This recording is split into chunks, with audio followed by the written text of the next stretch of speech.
Hello and welcome everybody to the RCW Liberation pay-per-view. I was just making sure that everything was all squared away.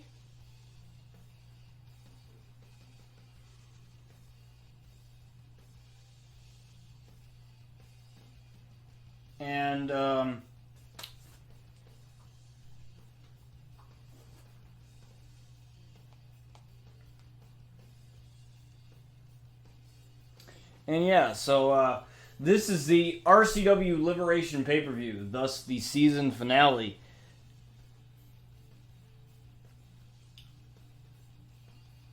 Of RCW Season 5. So I posted a video on my Instagram just a couple seconds ago saying that this is the last episode of RCW for a while.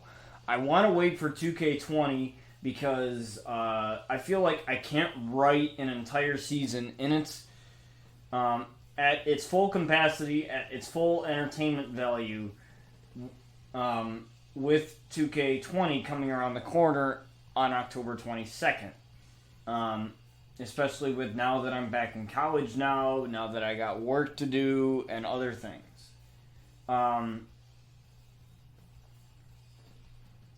I guess with the game coming later this year, it's a little bit more of a... What's up, Heavy? It's a little bit more of a blessing, I guess, because that means that with the game coming later, being October 22nd, that's towards the end of my semester. Like, that's already almost more than halfway through it. Because I end December 12th. That's when my semester ends, and then I get a month off to do whatever. So right before we get into the matches and all that good stuff, I figured I'd lay down some news on you guys. So one of the things that I've been thinking about that I literally just thought about like yesterday was this. So I have my streaming laptop that is a very powerful laptop. It's got a i7 processor in it. Very powerful laptop. Normally I use it to record and to stream on. This is my, hands down, my streaming PC because I stream from the Xbox. I'm a console gamer, always been a console gamer. I've played a couple games on PC, but I don't see myself streaming from PC until I get like my own place and actually get a desktop PC and all that good stuff. But anyways, I also have a MacBook Pro. You can think whatever you want about Apple devices. I also have an iPhone too as well. And basically where I'm going with this is this. So OBS functions on both Windows and Mac. And I have a backpack that I carry to school with my books in it and with my Mac in it because I use the Notes app to take notes. I put folders and I use that to keep track of the notes in my classes. Obviously, there's this video editing software called iMovie that comes with every Apple device, including your iPhone. You're able to get it with your iPhone. And I messed around with it for a project that I had to do as part of my major. And I honestly really like it. But again, what does this have to do with my content? Well, I do YouTube videos. I do the My Career Universe Mode series with Luna Outlaw and Bryan Outlaw, as well as an upcoming YouTube series called the Outlaw World Tour, which will be dropping as soon as 2K20, as soon as I get everything squared away with 2K20. So here's what I thought. I got a 4-hour break in between classes on Tuesdays and Thursdays. And that is usually when I post the videos, because that way that I stream Mondays, Wednesdays, and Fridays. That way that you guys still have content to watch on those days that I don't stream. Now, with me coming home and recording videos on my streaming laptop, I come home late. Most of the time I record multiple videos at once, and then I individually edit them. But with me coming home late, I'm tired. I'm tired at teachers talking at me. I'm tired because I went through class, what have you, whatever. And I'm just too tired to do it. So with me having a 4-hour break, I was thinking of doing this. I was thinking of recording the videos on the Mac, just copying the settings that I have on my PC version of OBS to the Mac version, because it's 2 different versions, so I have to carry over the settings. I don't have to carry over the stream settings because I won't be using it to stream. I'll just be using it to record. That way I can record it, go to school, and then edit while I am at school with a 4-hour break that I have. That way I'm not dying of boredom, and I get my editing done, and you guys get the content sooner. Plus, I can use the school Wi-Fi. Yes, that's not great, but I can also use the school Wi-Fi to upload the videos from there because they allow you to get on YouTube and stuff. So that's what I was just thinking, because I feel like it'll get you guys content on my YouTube channel as soon as possible, rather than you guys having to wait days and days and days for me to edit videos and me just be too tired to do it. Because when I'm at college, I'm in college mode. I'm in go, go, go, go, go. So, that's what I'm thinking of doing. I think it'll be better in the long run because I'm not going to die of boredom. You guys get content. Everybody's happy, right? As far as the Angle podcast with me and Slev, I'm starting it. I got a message from Slev, and he's been a busy man. It's his birthday today. It's his 33rd birthday today, so happy birthday, buddy. He said to me in a Discord message that he's going to be doing a birthday stream, but as far as us getting started on that podcast, he aimed for Sunday. He said he would let me know if anything changes.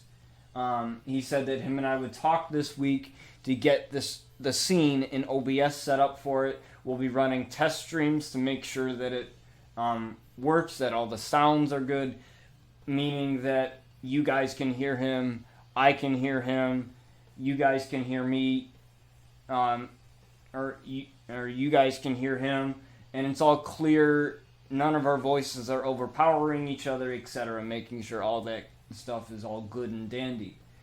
There will be no alerts, obviously, when we do the podcast, but there's the hype bot, so when you follow, when you host, when you do something, it'll pop up in chat, so I will know that. I will have chat popped up on my phone, and since with the latency, I'll know when you guys follow and stuff like that, because I can have it like right up against my computer and just read it. There's also a section in the podcast where we will be doing viewer questions, so if you guys have any questions for us or anything like that, for me or the guest that is on the podcast, that's a segment where you guys can do that. So that's the whole spiel on pretty much everything that I wanted to do. I just wanted to get that out of the way so I wasn't doing something that I didn't want to necessarily... I don't know why it says the Raw Arena. Why does it say that? It's supposed to have the Liberation Arena. I have no idea. Okay, we're just going to have to deal with it, because for some reason the Liberation Arena, the arena that I created for this, is not in here. We're just going to have to deal with it. So we have the championship for the tag team titles. We had Hyde Rock and Hydro and Rock, and we also have AJ Styles and Max Mercury, AJ Maximum, the tag team champions. Every title is on the line here in the pay-per-view under RCW rules. We also have some really awesome non-title matches happening. We have Bryan Outlaw and Jason Outlaw battling it out, brother versus brother. And basically, Bryan's soul is in the hands of Rosemary, the demon assassin. And basically his soul is on the line, and basically if Jason wins, his soul will be given back. So he has to win his brother's soul back. So that is a lot at stake there. We also have The Undertaker versus Chris Danger in a Hell in a Cell match. And to close out the show, we have Zero, the number one contender for the RCW World title, and Miles Anderson going at it in a Falls Count Anywhere match to close out the show. So we have a hell of a show for you guys. Again, I apologize for the the Raw arena being here rather than the Liberation arena that I had initially designed. I guess there was some error in the game. I don't know what it was. I am definitely liking Mixer a lot more, Heavy. I started here on Mixer. So, you know, before I met Avenger Friends and everybody on Twitch, I started here on Mixer, and I built a pretty good community. I felt I had a lot of. I was using Restream, so I was streaming to Twitch, YouTube, and Mixer before I got affiliate, obviously, on Twitch, and I was having a lot of fun. I built a really good community, and I love the features. I feel like it's more interactive.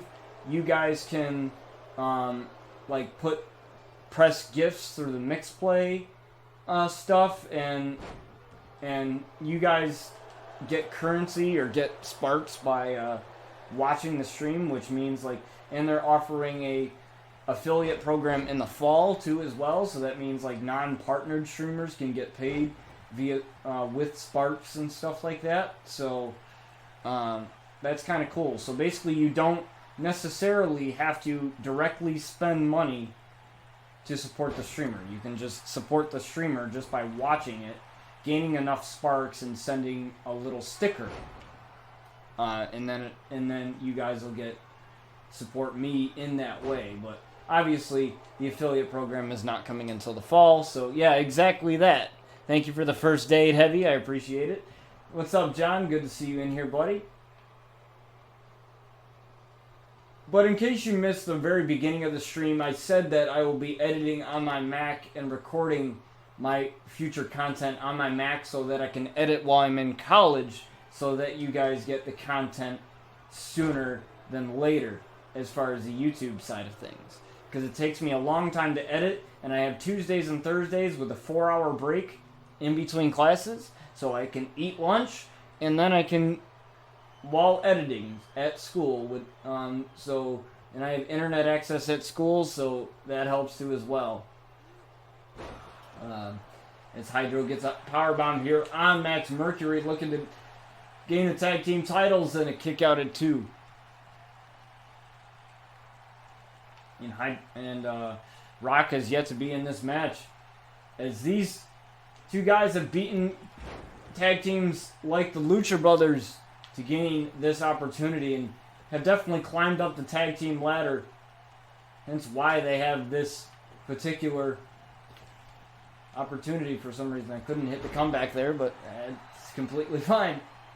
As Hydro gets a drop kick there, and he's going to tag in his partner Rock, and the referee sees it.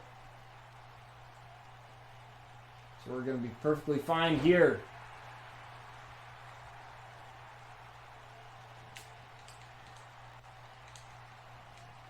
As Max Mercury looking to tag in the partner AJ Styles, and possibly just looking to create some separation here, but Rock is not letting that happen.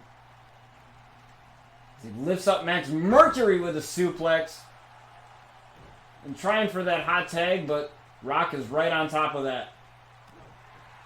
And I should note, for the Jason Outlaw and Bryan Outlaw match, Rosemary will be at ringside, as well as J-Rogue, and at ringside in Jason's corner, it will be Jack Outlaw, his cousin, as well as Chris Danger.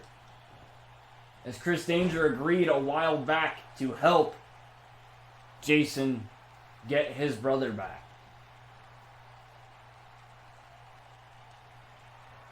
As Rock tried for that super kick, but AJ moved out of the way. Tried for a drop kick there, but Rock saw that one coming. Drop kick again, but unfortunately for Rock, that didn't connect as AJ moved out of the way. And this is a back and forth matchup as an inverted DDT here from AJ Styles.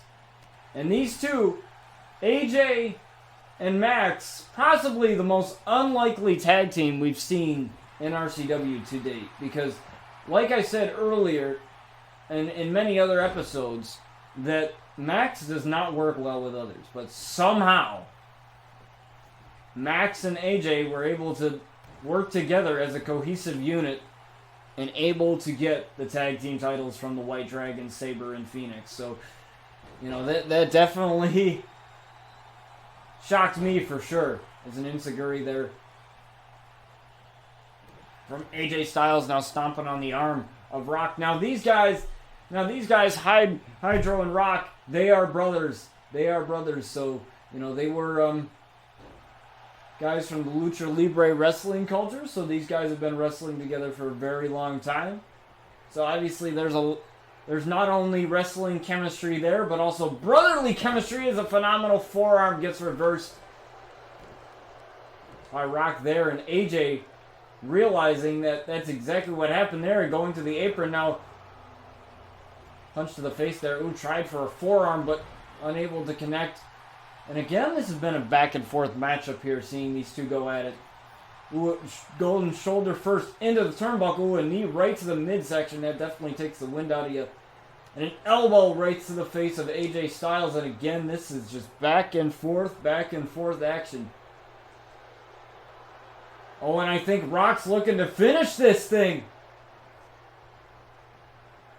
What tag team work there by Hydro and Rock there, the two brothers looking to get the tag team titles, but Max Mercury able to break up the pin there. A lot of crazy things can happen here in RCW as Hydro gets rid of Max for the time being and helps out his brother here at ringside as AJ looks to get back to his bearings, but Hydro is right there behind him.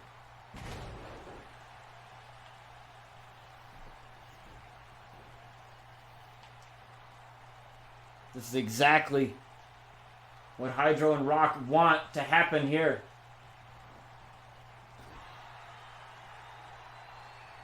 He's tried for a double team, but AJ sniffed that one right out. As Max Mercury still lies on the outside of the ring. That's not the corner you want to be in, Hydro. You want to be in your other corner with your brother Rock, but a tornado DDT there, and now Hydro looking to make the hot tag to Rock, and he does. But AJ stops that, but Rock gets right back up. And AJ wants no part of this. AJ wanted no part of this. He got out of the ring and said, I don't want any part of this, as the titles can only change hands, either pinfall or submission. So if AJ wants to, he can easily get the count out here for his team, and a DDT to Rock there on the outside. Count of 4 here. Count of 5 as AJ is making the tag to Max, and for some reason Rock couldn't get inside the ring quick enough to stop AJ Styles, but a big clothesline there by Rock, but seemed like Rock no-sold that clothesline into a pin combination and almost got him, but it's only a 2 count, and Max rolling it over. What a pin combination there, turning it in. I don't think I've ever seen that ever in this game, so I'm always looking forward to seeing some really cool things that can happen in this game. As Rock lands a super kick, dropping Max right where he stands.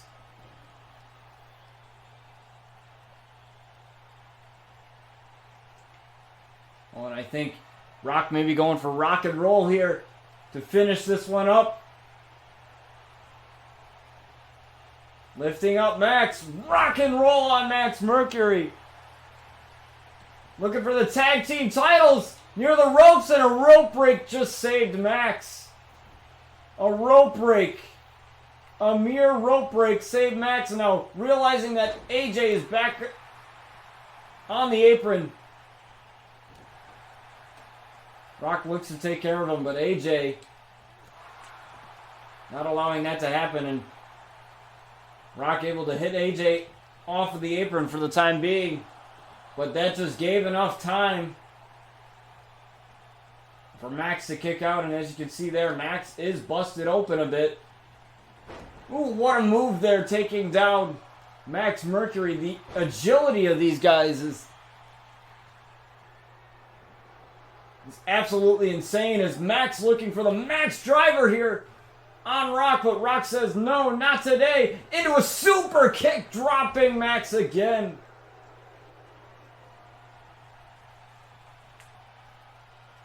And now again, Rock going for rock and roll.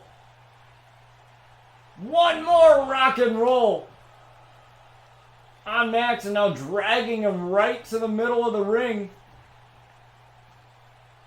Possibly a little bit further away there, so that the ropes have no authority as Hydro looked to take care of AJ, and somehow Max was able to kick out anyway.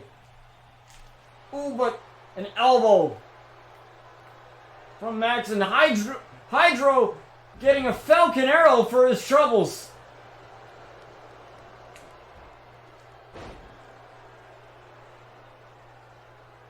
Almost 5 stars, that is right, almost 5 stars. Doesn't really matter what the rating is, this is a 5-star match regardless of what that little thing says in the top corner. What's Max going for here? Max just throwing Rock across the ring. Oh no. Max looking to end this here with a kick right to the side of the head.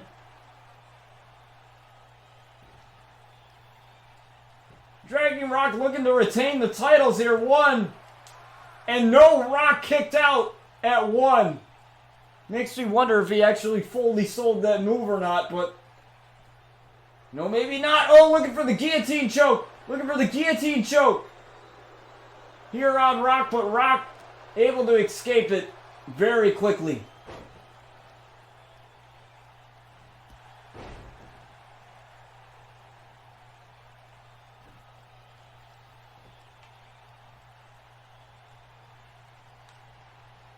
And a super kick there from Rock. And it looks like his brother Hydro is a little bit tired here on the apron. So if it were me, I'd take care of AJ Styles, and that's exactly what he's going to do, but AJ's not letting it happen. He knows that he's not going to be able to get the pin if AJ Styles remains on the apron, tries for that shoulder tackle, but AJ sidestepped him there.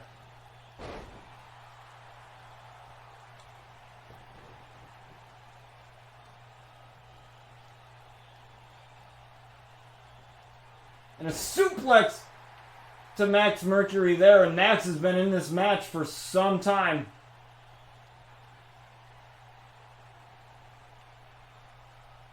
And it looks like Hydro's getting right back in. This matchup here is Rock needs a little bit of a breather. Ooh, but Max firing back though. And Hydro taking him off the apron. Ooh, and tried for a shoulder tackle, but no. Max moved out of the way, and a backbreaker for his troubles. But somehow Max is able to make the hot tag to AJ Styles, and now AJ is in this match. Now AJ hasn't been in this match for quite some time, and that's a desperately needed tag there. Desperately needed tag.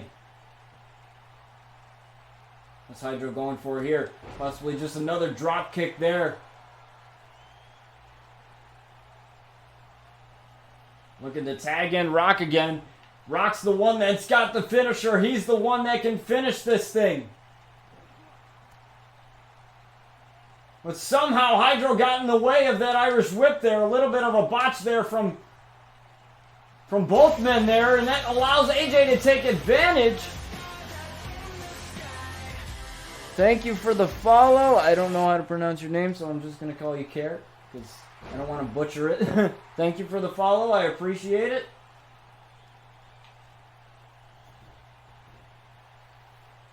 As Max finds a way, looking to find a way back up to the apron once again. But this time, AJ's going to get a rock and roll for his troubles. And realizing that Max is going to be a problem, he tosses him back into the ring looking to get rid of him. And a fist drop there, and that should be enough.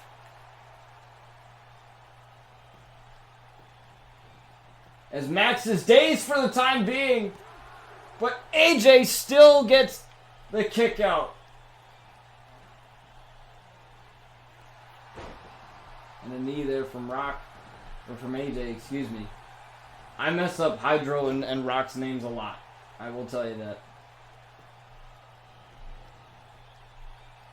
Both kind of look the same, but different masks.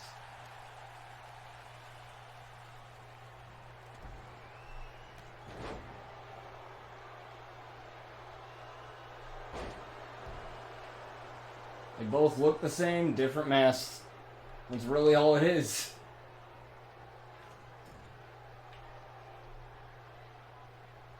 Why wouldn't it let me go for the finisher? I actually never done this move before, so I'm actually excited to see what this is. Oh, I think it's a drive-by. Yep, drive-by. Yep.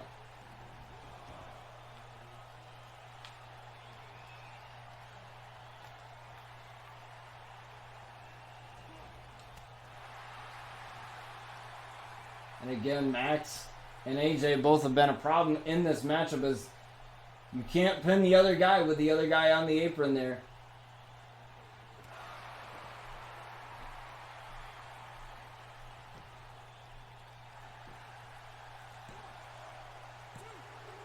And AJ somehow kicked out again. These guys are refusing to let go of the tag team titles. I mean, who would have thought that AJ and Max Mercury would be the tag team champions? You know, when I created Max, I didn't even think he would be in a tag team.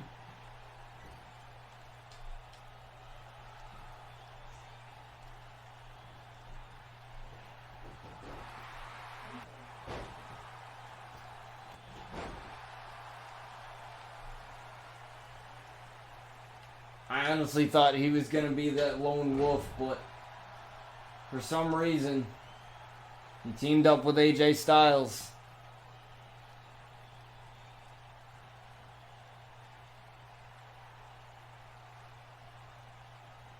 I can't even remember what his signature is. Oh, it's the knee. Oh, it's the knee strike. That's what it is. And then okay.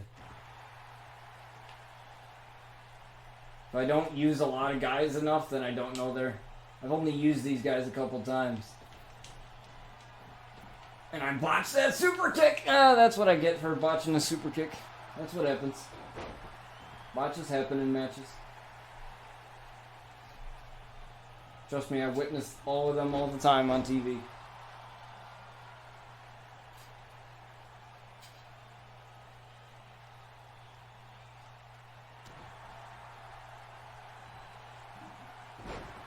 How does AJ Styles have 3 finishers? That's what I'm wondering. Unless he's like just gaining momentum just by reversing everything. Which I think that's what it is, honestly. AJ Styles looking for that phenomenal forearm. Hydro can't do anything, but somehow he's coherent enough to reverse out of the way of that phenomenal forearm.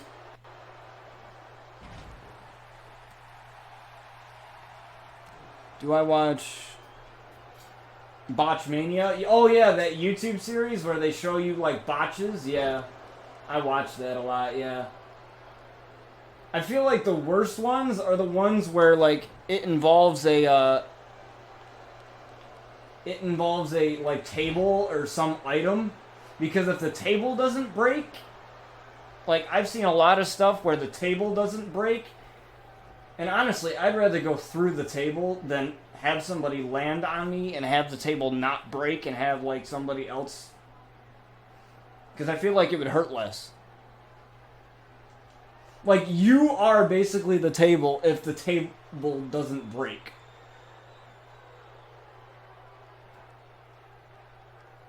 And that, to me, is a lot scarier than going through an actual table. Again.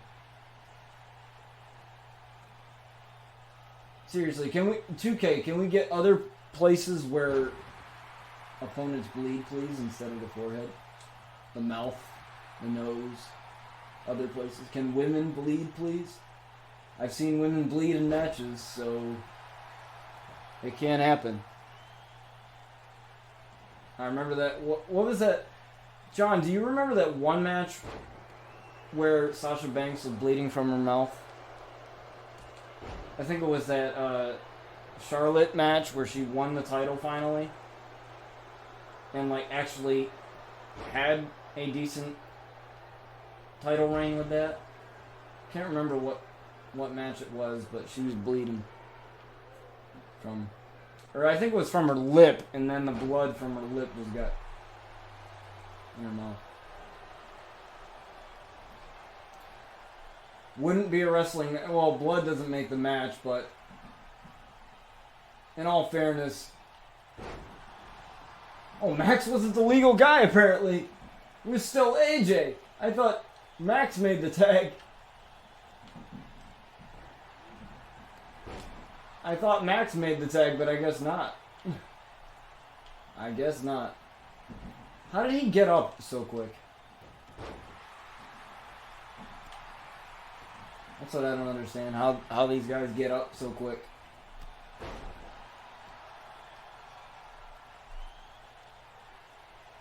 Because to me, that's not realistic. Like, that just means that they're, like, not selling moves. Like, what if somebody, like, speared somebody and then... Or you got F5'd by Brock Lesnar. Like, you're not going to get up right away. Like, realistically. You're not going to get up right away. Like, that's not going to happen. I wanted to do the super kick, but it wouldn't let me do the super kick.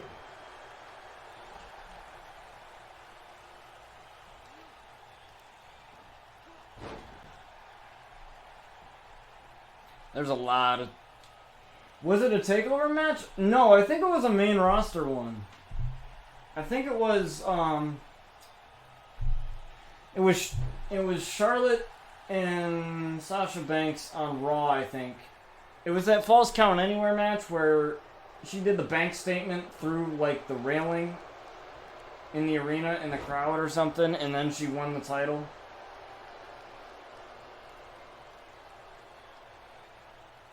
I think it was the Raw Championship.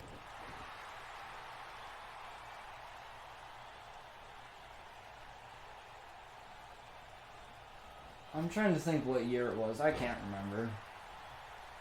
I know the years of, like, Paige's matches, like, and I know the dates of, like, Paige's big matches, but and Rosemary's big matches, but I don't know exactly what year that was. I just remember that it happened. That's one of the things that I want to definitely do on the podcast. I'll have to run it by my buddy Slev. I'll have to run it by him. Definitely the evolution of women's wrestling.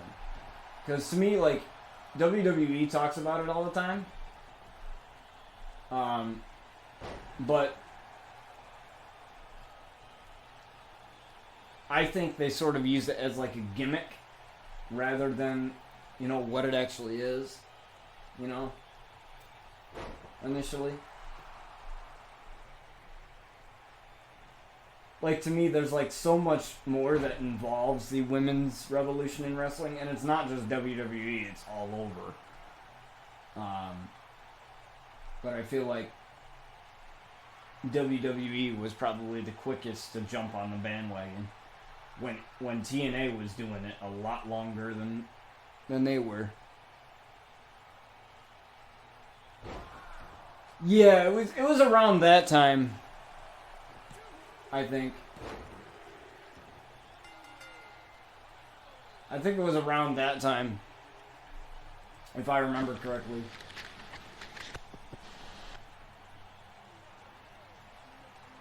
Then again, I'm bad at remembering specific things. unless it's like something that I watched numerous times where I actually know the date and I know, or I know the year, specific year that something happened. Like, for example, Seth turning on the Shield in 2014, becoming a part of the Authority. I remember that. I remember the Shield debuting in 2012 at Survivor Series. Like, I remember that too. So we have new tag team champions in Hide Rock as the brothers bloodied. That's kind of pretty cool that it shows the blood through the mask. I'm just noticing that now. Maybe it's the way the mask is. See, that's the kind of stuff that I would want to see in 2K20. Like, if somebody wears a mask, or if somebody's bleeding, like, have it go on their clothes or something. You know, and then have, like, the shirt or the gear be stained or something like that. Like, that. I don't know why. It's the little things that I think would just be cool just to have. As our next match is Mercy Phantom versus Noelle Diamond. Now, this match was a long time coming, as Mercy Phantom definitely had to prove herself, getting 3 victories to climb up the ladder as she looks to dethrone Noelle Diamond here.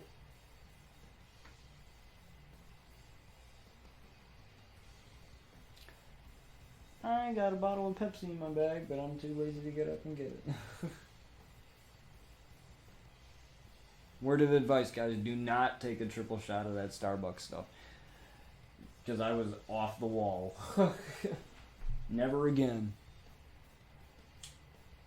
Like, I kid you not, guys. Yesterday I was, like, fidgeting, jittering all over the place. Don't take that stuff unless you think you can handle it. Because I know I can't.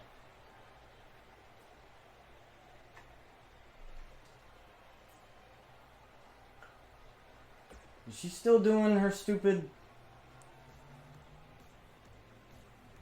I was like, where's the entrance? And then I thought she was doing her little announcing thing. I have her off, so I thought she was doing her little stupid announcing thing.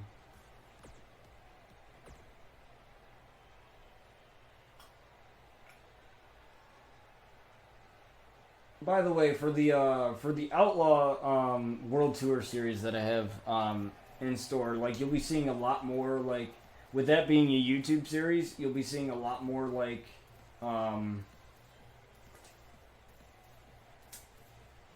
backstage stuff and a lot more, I guess, I shouldn't say effort, because I put 110% effort in everything that I do as far as YouTube wise and as far as, like, video content, but you'll see a lot more, like, creativeness go into it. Like, if you think the My Career mode stuff is good, just wait until you see the stuff I got planned for the World Tour series once 2K20 drops. Because that's going to be a real fun series. We take the Outlaws around the world from promotion to promotion, and they just wreak havoc. That's basically the synopsis of the whole series.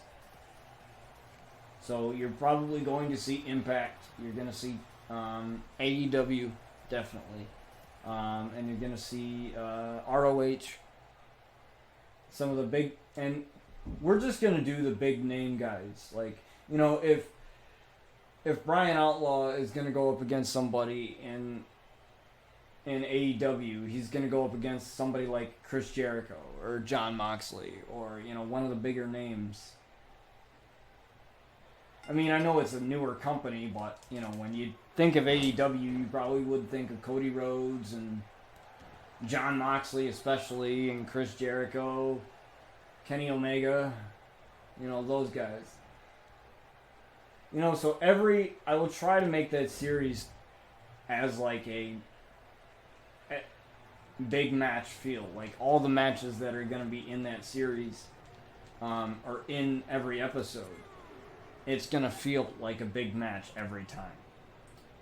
The one question I did get was, are they going to be going after titles in those promotions? And yes, that is going to be a thing. As Mercy gets caught with a power bomb there by Noelle Diamond there. But that is going to be a thing, as I'm definitely going to make them go after, maybe Luna goes after the Impact Knockouts Championship, or maybe, Bryan goes after the Division X Championship in Impact or something, or whatever,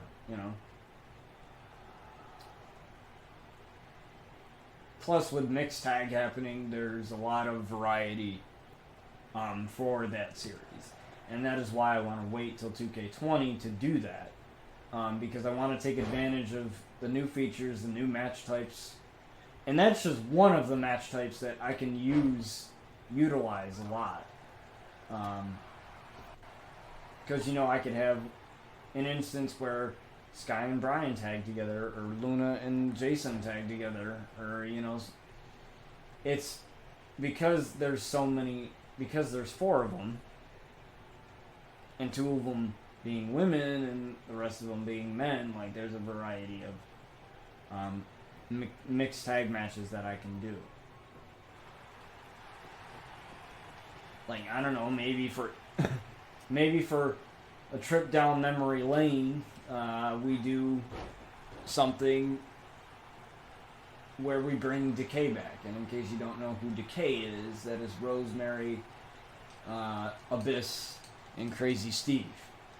That was when Rosemary debuted in TNA, what is now Impact, in 2016, in January. I believe it was January 20th of 2016, or the 30th. I know it was like late January. And she wasn't, I believe, if my wrestling history is correct, she wasn't Rosemary yet beforehand. She was actually Demon Courtney Rush beforehand. It was Courtney Rush, and then Demon Courtney Rush, and then Rosemary. So I honestly wish she would bring back the Demon Courtney Rush persona, because she was a lot scarier. You gotta be kidding me. No. That's not ending in a count out. I'm not letting that happen. I am not letting that happen.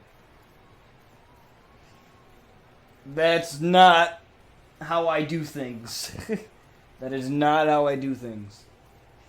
That is not happening. There has to be We've done this before. You've seen me do this before in matches. Like with the Sky Outlaw and the Luna Outlaw match, which that was back... What was that? Remind me, John, was that season 4? I think that was. It was season 4. I think it might have been season 4. Because I remember you helped me out with that match, with that storyline. Which that was a great match. Like, what happened in the match was basically Luna's hand was under the rope, which that should have been an automatic rope break.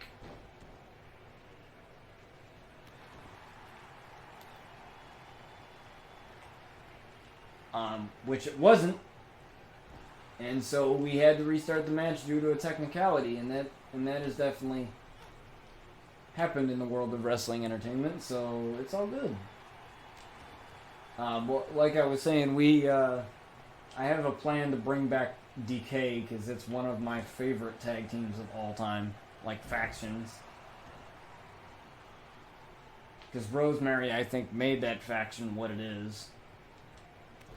Plus, she was a lot scarier with them than she is now.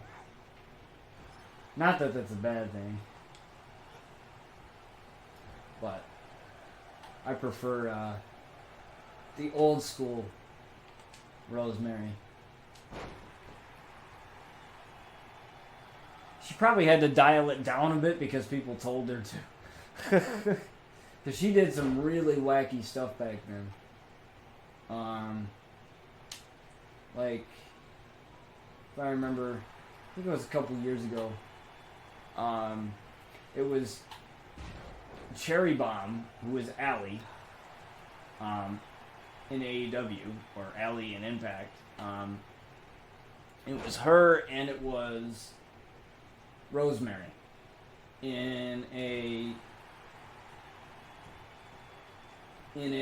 rivalry. No, it was no, I'm wrong. It was her and Demon Courtney in a rivalry. So essentially, Demon Courtney is the birth of Rosemary. And you have to understand nerdy stuff to understand her character, because she's into, you know, Marvel and Venom and Harry Potter and all the nerdy stuff, and she based her character and different parts of her persona and the way she acts based on those things. So when she says she's a demon soul split into 7, if you guys remember the Harry Potter movies, Voldemort's Horcruxes were part of his soul. That's why Harry Potter had to die in what was it, part 2 of the Deathly Hallows. His soul was split into 7 pieces. So that's why Rosemary says that her soul is split into 7 pieces. I think she's the wrestler I know the most about as far as how her character works. Because, to be honest, like, I'm pretty sure John can attest to this. I mean, you said you haven't watched much of Rosemary, but I remember you and I were talking at one time and you said that you didn't watch a lot of Rosemary, but Rosemary's that kind of character that you don't see a woman doing at that level. You know, so it was kind of unique, which kind of intrigued me even more, so that's why I kept watching.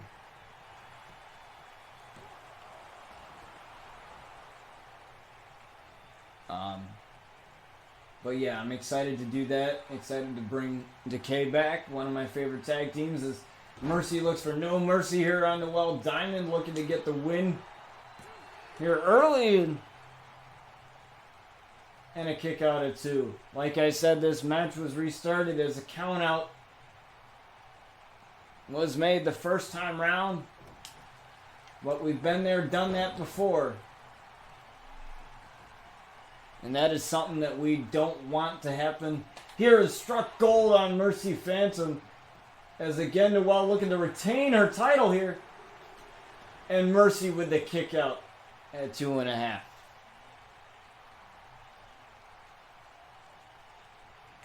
Now stomping away on the arm now.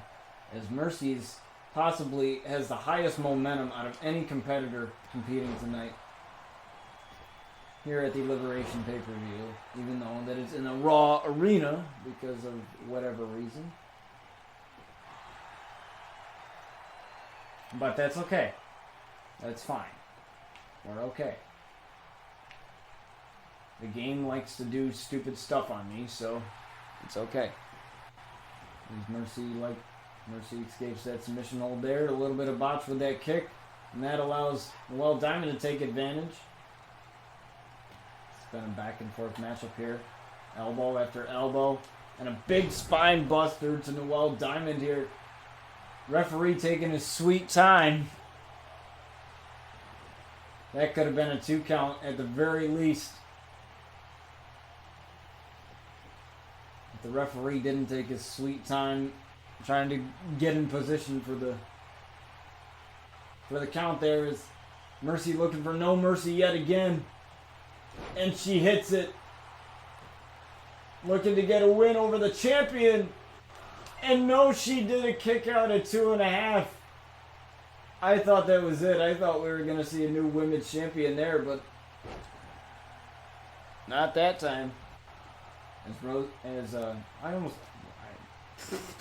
Not Rosemary. I was talking about Rosemary, and then now I say Rosemary's in the ring, and she's not. You will see Rosemary, but she's not competing. You will see her, but she's not competing.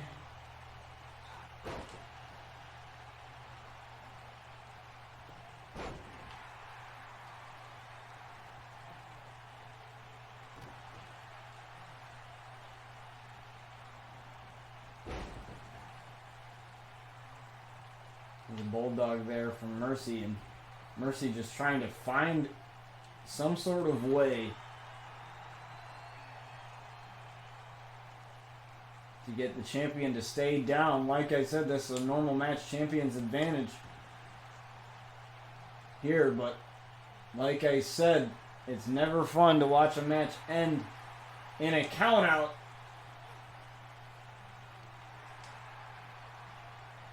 Looking for Merciful on the Well Diamond, and she connects with that. Dragging her to the middle of the ring, very wise there. As Mercy is looking for No Mercy once again. Trying to win the title here, lifting her up. No Mercy on the champion. Right into the cover, referee right there. And she wins the women's RCW Championship. I did that backwards. But it's okay. Things kind of get crazy.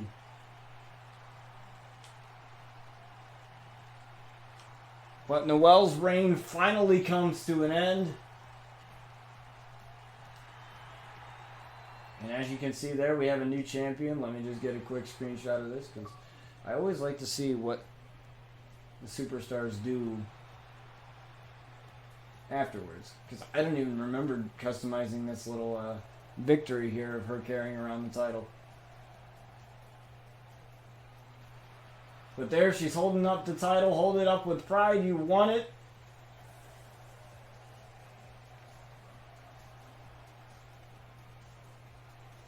You won it. You own it. You got it. And that is the new women's champion, Mercy Phantom. Let's see how long she holds that title. As we'll have to wait for 2K20 to release. Find out what happens next. Now, Kenny Omega versus Aleister Black. Now, what made this match was simple. Aleister came out during what should have been a monster main event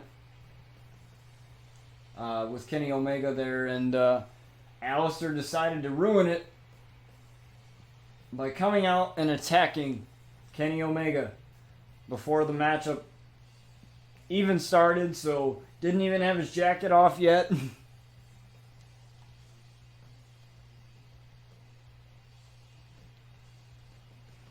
And unfortunately for Kenny, he missed out on that monumental match there. But now he'll get his hands on the root of all evil, Aleister Black, here at Liberation. Even though it's the Raw arena, but that's okay, that's fine.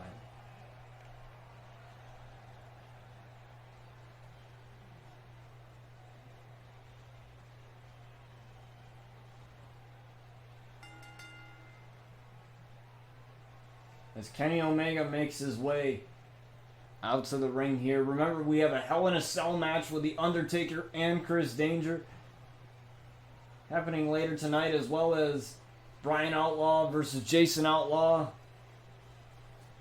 And that possibly is the most anticipated matchup of this pay-per-view, and it's not even the main event. As Jason Outlaw looks to win the soul back of his brother Bryan. And we'll see what happens there. As Aleister makes his way out here, but we're going to make quick of this and make sure that we get to this right then and there.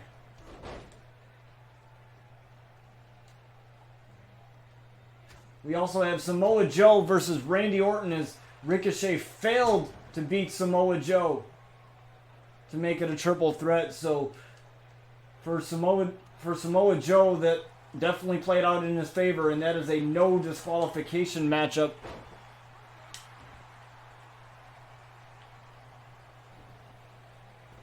For said title, for the RCW Carnage title, so that should be a one hell of a matchup there.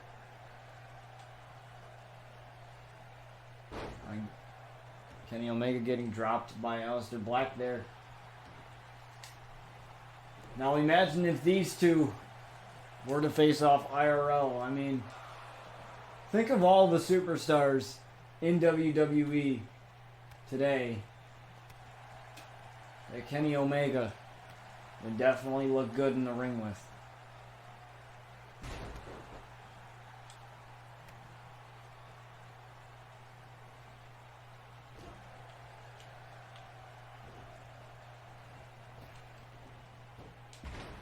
Kenny Omega takes him down with a Hurricane Rana there, dragging him to the middle of the ring.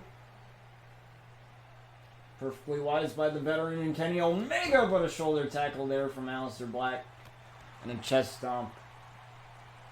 Definitely takes the win out of you as a dragon screw. And allowing Aleister to get back to his feet, who tried for some sort of super kick there from Kenny, but Aleister meets him with a back suplex. And a German suplex into a bridge here from Kenny Omega in a count of 1. Quickness from Kenny Omega for sure. You can't let him hit that V-trigger knee though. It's a little bit of a botch on that super kick there, Kenny, but that is alright.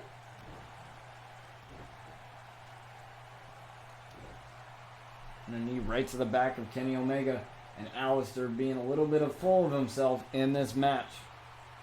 He decided to pick a fight with Kenny Omega, and I don't think that that's a good idea. Knowing Kenny Omega's wrestling history and his wrestling repertoire, that's not a good idea. Looking for that V-trigger knee on Aleister Black. Looking to end it early here in a 2 count. Imagine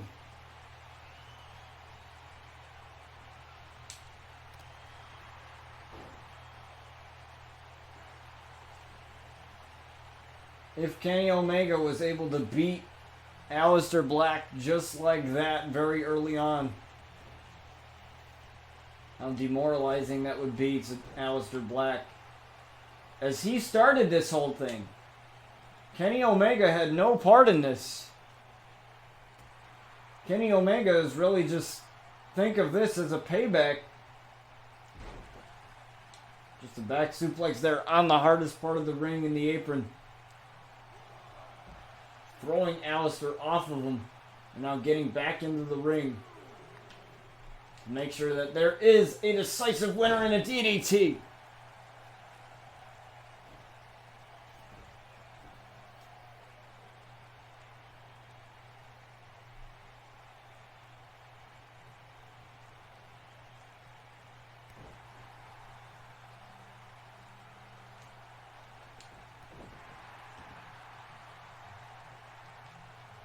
Now Aleister getting back to his feet.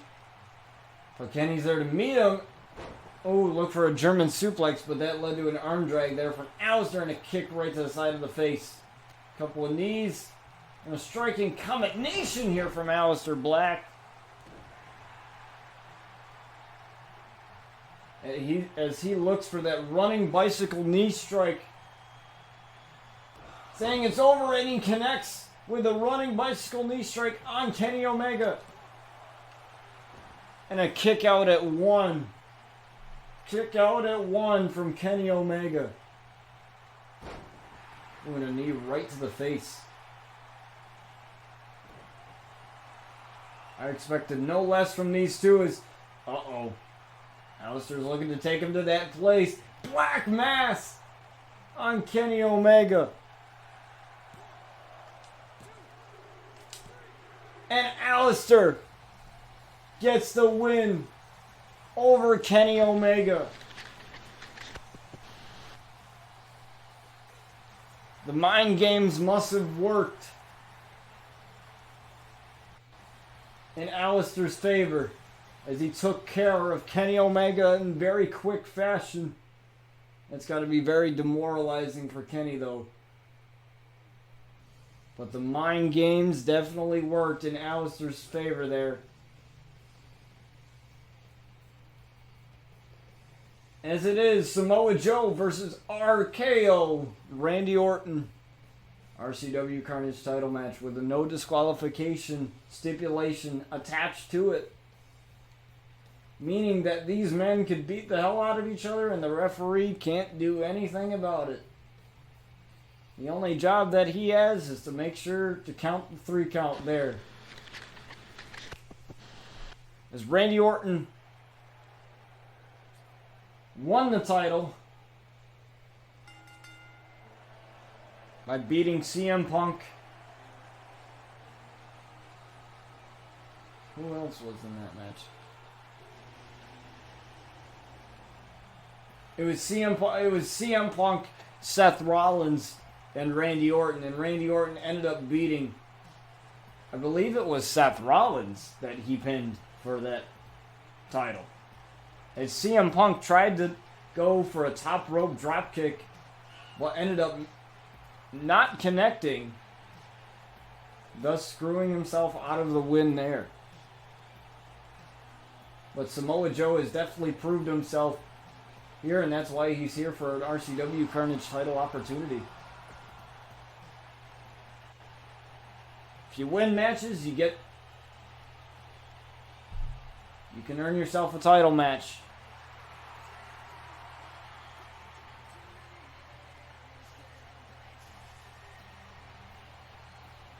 And that's the man that Samoa Joe has to beat as Randy looks at the RCW Carnage title in all its glory and he carries it down with him. But the question is, will he end up walking out with it after his bout with Samoa Joe? And we'll just have to find out here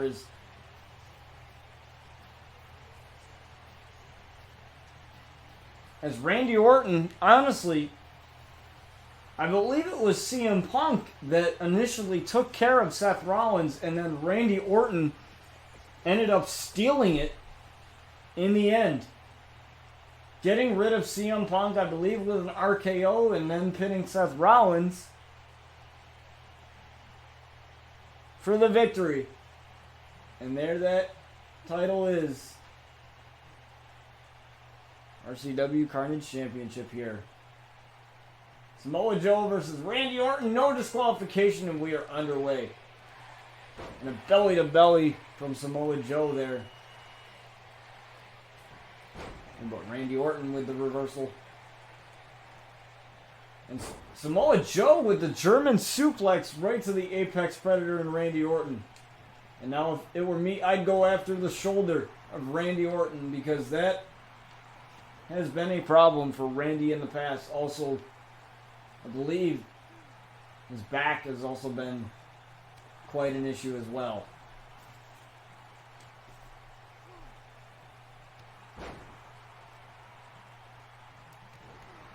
And a kick right to the hamstring of Samoa Joe.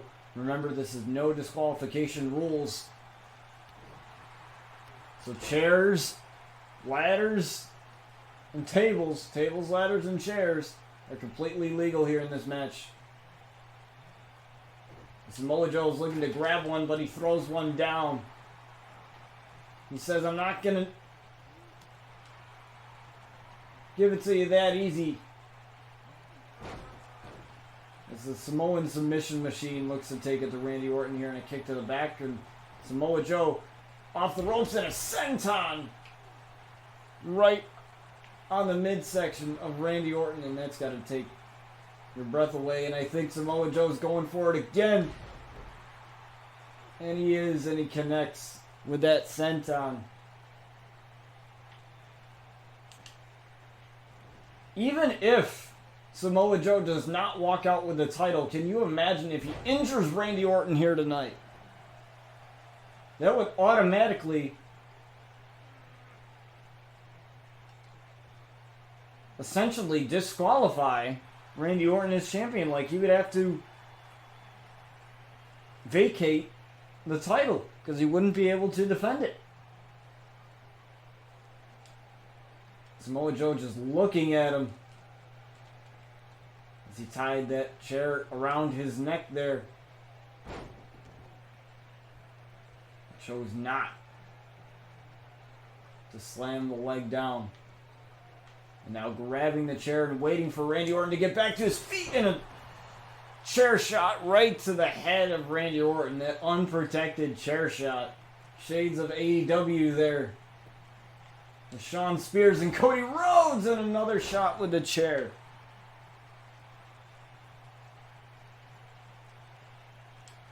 And another shot with the chair. And Randy Orton is down on one knee with a reversal, and Randy Orton able to take the chair away for a little bit. But Samoa Joe again firing back, looking for that Uranagi, but Randy Orton caught him though. Just tossing him after driving his back into that turnbuckle, looking for cover here, and only gets a 1 count. Randy Orton looking to protect that title at all costs. Lifting up Samoa Joe and dropping him. Look at the strength of Randy Orton there, lifting up a mountain of a man that is Samoa Joe.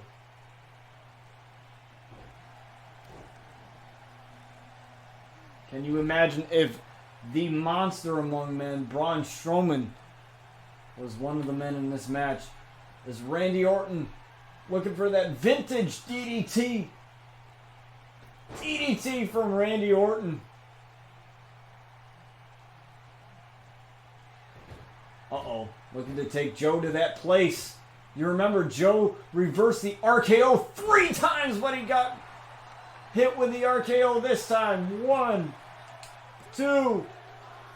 And Samoa Joe with the kick out at 2.5. Remember, he reversed the RKO 3 times.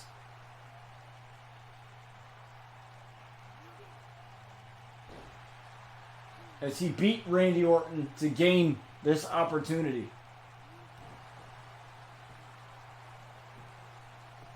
Now Randy Orton again going for that cover though. He has a 2 count there. He almost had Samoa Joe. Something very uncharacteristic of Randy Orton here, going up to the top rope. Calling the big man Samoa Joe to his feet. And Samoa Joe getting out of the way of that drop kick. Hospital looking for the coquina clutch, but Randy Orton caught him first and gets tossed down by Samoa Joe. But Samoa Joe, I don't think he's ready. I don't think the damage has been done quite just yet for him to lock in that coquina clutch. And Randy Orton doing a little bit of gloating like he always does as he calls Kofi Kingston stupid. Which is honestly very cheesy, but we're just going to roll with it. And a power slam there.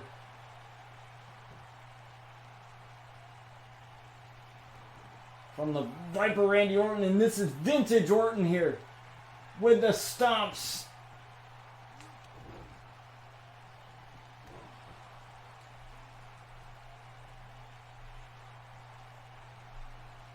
And a big knee. Uh-oh. Randy Orton looking to take Samoa Joe to that place once again, but Samoa Joe reverses the RKO. Looking for a belly-to-belly, but looks like Randy Orton was able to block it.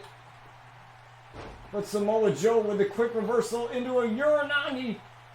Uranagi on Randy Orton.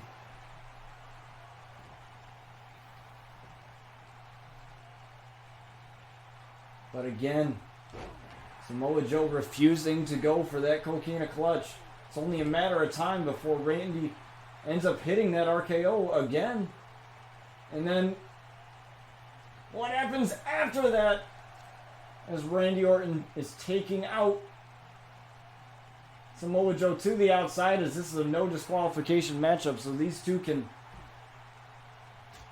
be out here as long as they want to be.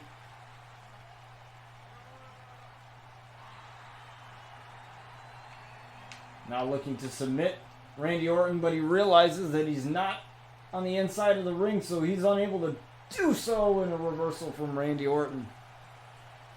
These two can use the outside to their advantage. And it's not going to be pretty for either one of these men if something were to happen out here on the outside.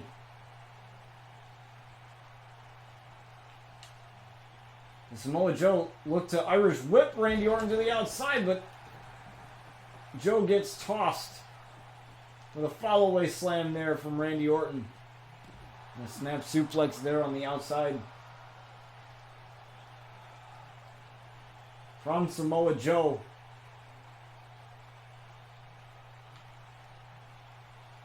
Samoa Joe walking away very gingerly around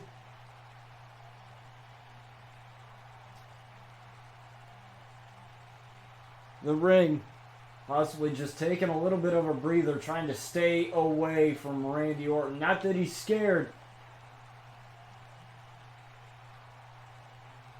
but I think he's going up to the stage where the announce table lies.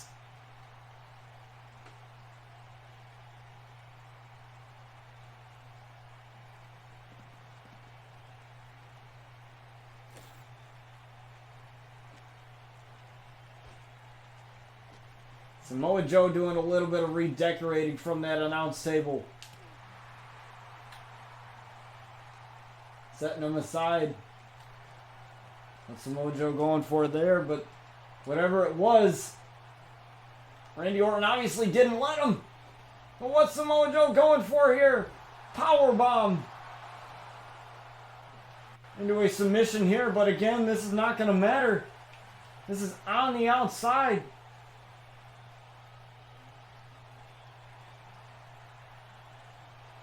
Not very smart on Samoa Joe there. But on the bright side, Randy Orton cannot do anything to Samoa Joe. He cannot pin or submit him either here on the outside. So that is, I think it's just a matter of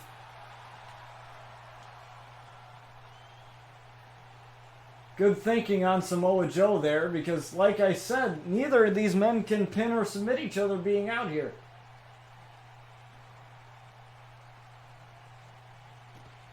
As he throws Randy Orton back to the ring, looking for a Uranagi on the outside, but no Uranagi today.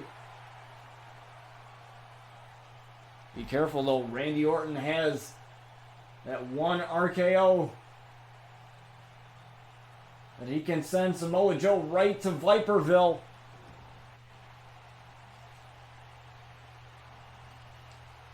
Lifting him up. Irish whip though into the corner. Possibly an RKO from the top rope, but no. I've seen Randy Orton hit that. And a big clothesline to Samoa Joe. A snap suplex there into a cover. One.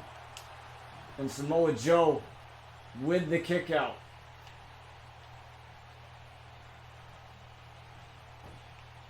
Just a little bit of a working hold here on Samoa Joe. And in case you missed any of this, this will be on my YouTube channel after the stream is over. It'll just take a little bit to upload and to download because Mixer does a little bit things a little differently. The kick to the midsection there. And Randy Orton again going for that vintage DDT. And now Randy Orton has 2 RKOs to use at his disposal. For some reason, he has yet to go for any of them. Reversal there from Samoa Joe. Looking for a German suplex, but no. An elbow into a front face lock. Side Russian leg sweep. And Samoa Joe, I thought he might have been trying to roll out. But he's in a little bit of trouble here. It's an RKO again on Samoa Joe. 1, 2, and no! Samoa Joe refusing to go down. And again, Randy Orton looking to take Samoa Joe to that place and an RKO once more. 1, and no! Samoa Joe with the kick out at 1. Samoa Joe possibly proving to be the toughest opponent Randy Orton has ever faced.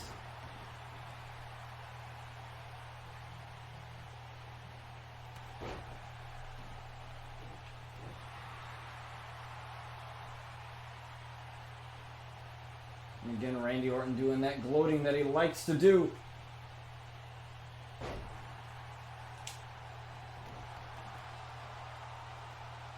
See what Samoa Joe has in store here. Looking for a Uranagi. Uranagi again. Uh-oh, looking for that coquina clutch. All bloodied up. Looking to lock it in here. He's got it. He's got it locked in. He's got it locked in. But Randy Orton right away getting out.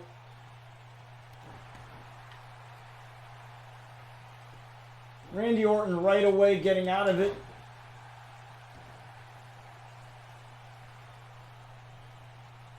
This is a 5-star match, and rightfully so, is another DDT coming from Randy Orton.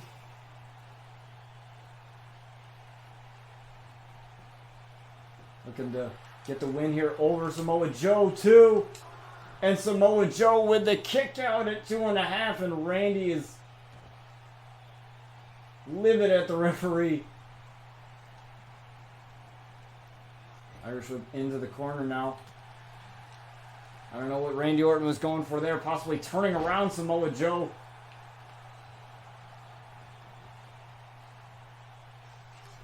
But Samoa Joe going for a sledgehammer now. Why can't I get back in the ring?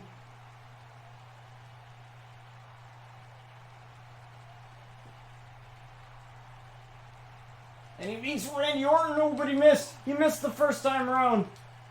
Both men connecting with something. RKO.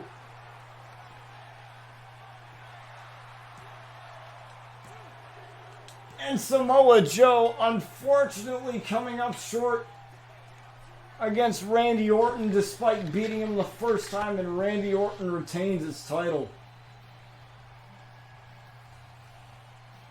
Well, what does that mean for the Apex Predator going forward? Is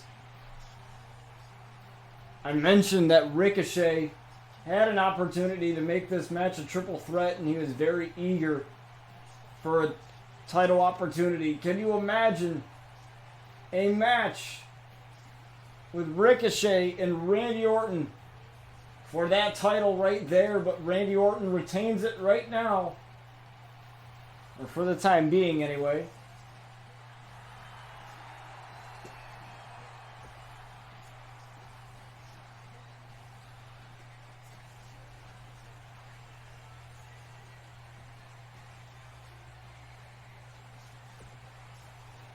Yeah, Wolf, this is my custom show, Ravage Championship Wrestling. It's supposed to be in an arena that I created, but unfortunately something went wrong with the game, and it didn't put it in the arena that it was supposed to be in. But this is a custom wrestling show where I basically take some of the superstars of WWE, put them against either created wrestlers that I have created, or against each other, and I write the scripts, write the storylines. It's basically its own Raw and SmackDown through Universe mode, only a little bit different, obviously. We do things a little bit different than, obviously, your average Universe mode, but because I seeing a lot of content creators that do the Raw and the SmackDown where they use the current superstars, which is always fun to watch, but I always think it's cool when content creators are able to take something a step further and create something completely new and something that is, I guess, out of the ordinary.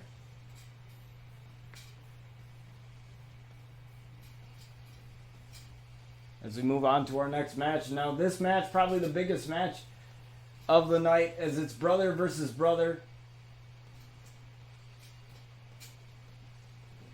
Bryan versus Jason. It's Outlaw versus Outlaw. Now,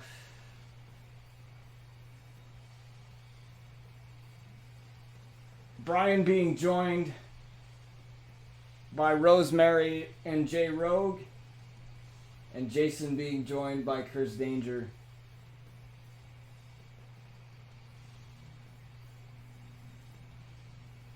and Jack Outlaw, the cousin of the Outlaws. Now, this is high stakes for Jason as he wants the soul of his brother back, as Rosemary took it.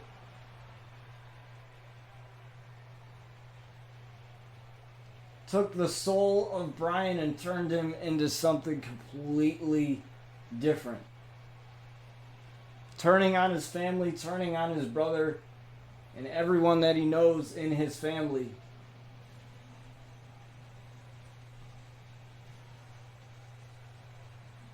Simply for Rosemary. Now, I don't know the deal that Rosemary had made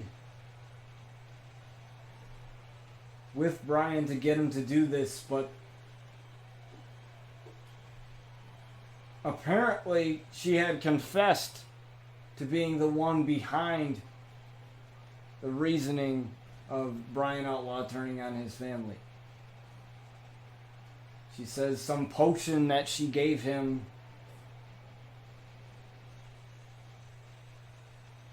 put him under some spell or whatever, some supernatural thing that I will never understand because it's Rosemary and I don't understand half of the things that she does half the time, but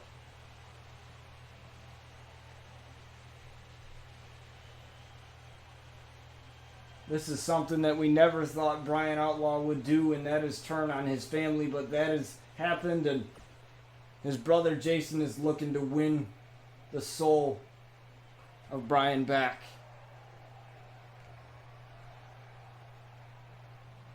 With the help of a former friend in Chris Danger, as Chris Danger turned on the Outlaws, but a series of text messages was exchanged between Jason and Chris weeks before this pay-per-view. Jason practically pleading Chris Danger to help him get his brother back. And with Jack coming back this season, attacking Bryan, basically wanting an explanation as to why Bryan turned on his family. He's not the type of guy, the Outlaws aren't the type of people to explain the things that they do. They just do it. And especially with Bryan Outlaw being under the spell of Rosemary, and Rosemary being the way that she is,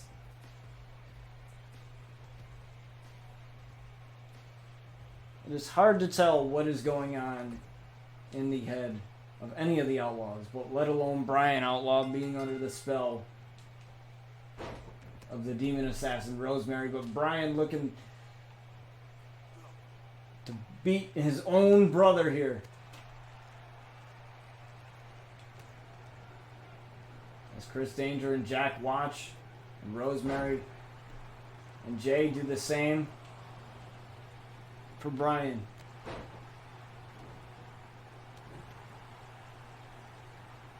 Like I said, this is high stakes here.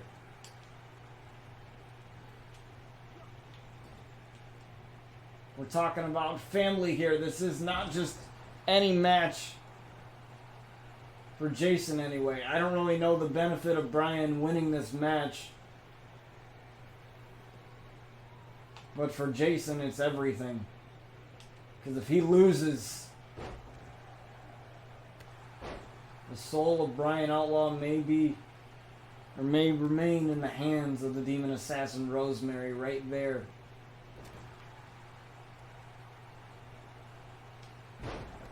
There's Bryan with a Northern Lights suplex there.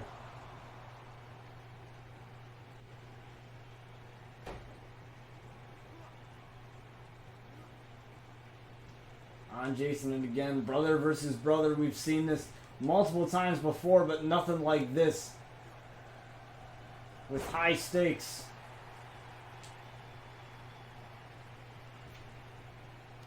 Bryan with a knee right to the back of the neck of Jason. And a leg drop there. And a super kick right to the face of his own brother.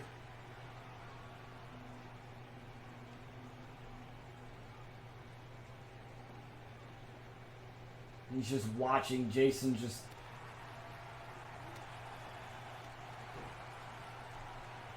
crawl. Is Jason looking to fire back in this match with double knees in the corner? And this is a normal match.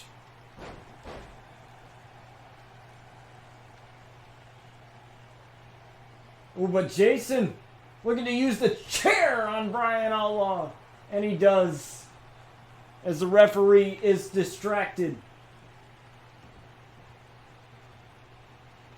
I guess if you're willing to get your brother back, you're willing to do anything to do that. As Jack Outlaw distracting Bryan as Jason looks to gain an advantage here. Like I said, Jason was absolutely desperate, asking the help of Chris Danger. But with Jack's return, Jack agreed to help as well. And a bail kick, but no bail kick today. And a DDT from Jason to Bryan. This is, like I said, this is family affairs gone wrong.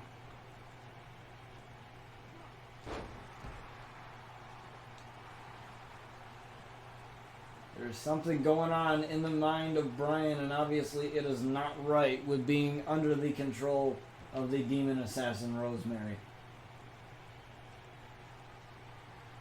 Looking for the correction here on Jason and he connects.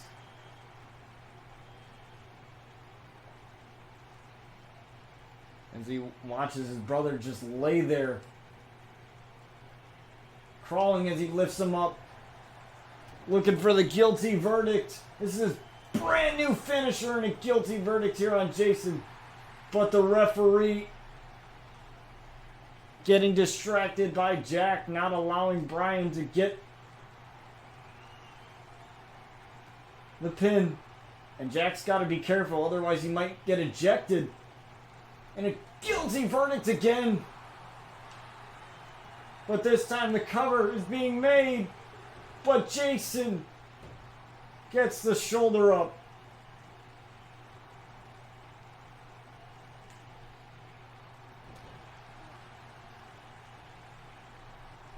Jason, though, what's Jason going for here? Just dropping Bryan on his head.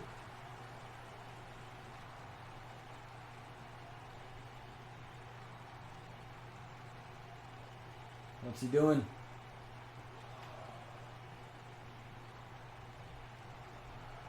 Taking a bit of a breather as Bryan taunts to the crowd and a spear. Spear to his brother. But Jason with the kick out at 2.5.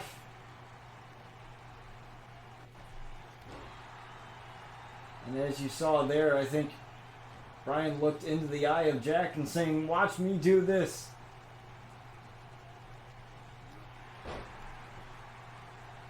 This is definitely a totally different guy than we're used to seeing here in Bryan.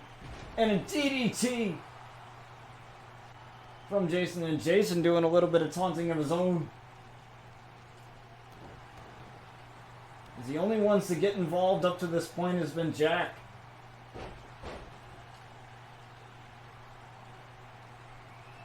I don't think Rosemary or Jay have gotten involved at all. Looking to submit Bryan here. But Bryan and all of the Outlaws being submission gurus here and getting out of the submission hold very quickly.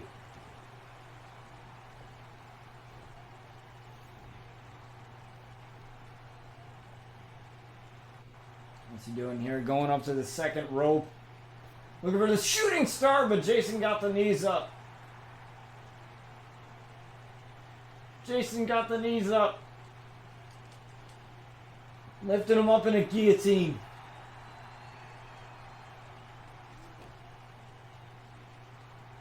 Now Jason is in control. I think it's the heart of wanting his brother back. This is what it is. It's not about necessarily hatred. It's about winning. It's about family. Winning the soul of Bryan back. Getting the brother he once knew back to normal. And another DDT.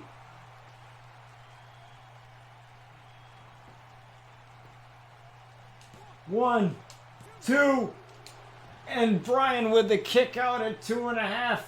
And Jason thought he had him. Uh-oh. Looking for the VR here. VR on Bryan. As you can see, that knee pad that says visit the knee. VR on Bryan looking to win the soul back of his brother. 1, 2, and Bryan with the kick out at 2.5 again. Bryan refusing to let go.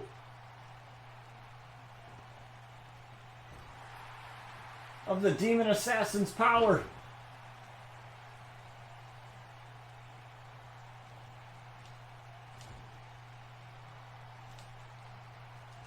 There's Jason with an Irish whip to the corner. And Jason with the double knees.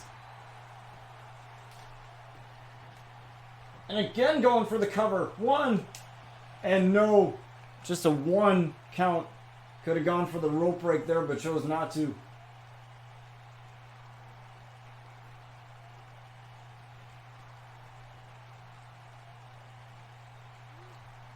Jason again going after the legs.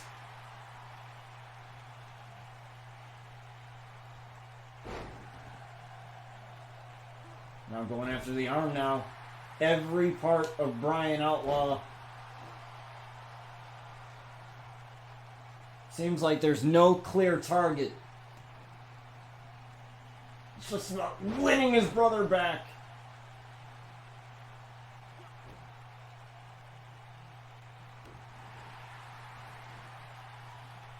And we all know Bryan Outlaw, he's not gracious in defeat either. As he looks for a DDT, but no. No DDT. Bryan looking to finish his brother here. Looking for a guilty verdict. Again. But a rope break. Saves Jason there. And Chris Danger distracting the referee just...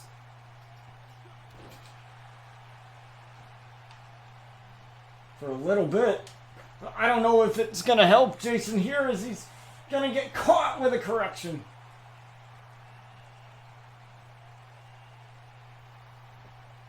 These two are destroying each other.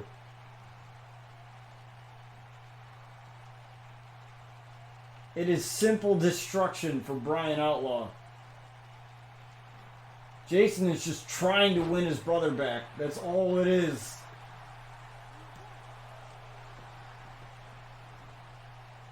Again, a 1 count. As Rosemary continues to watch.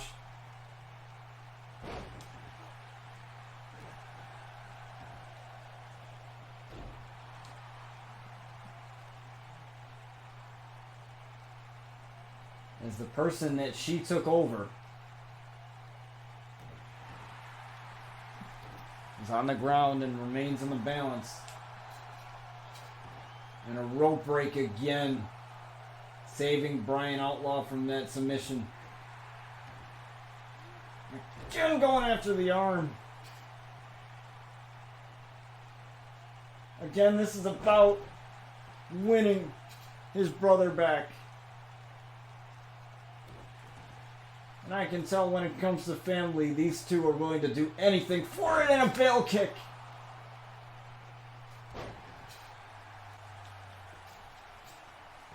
How much is enough? One, and no. Jason realizing that he may have to go for some more drastic measures here.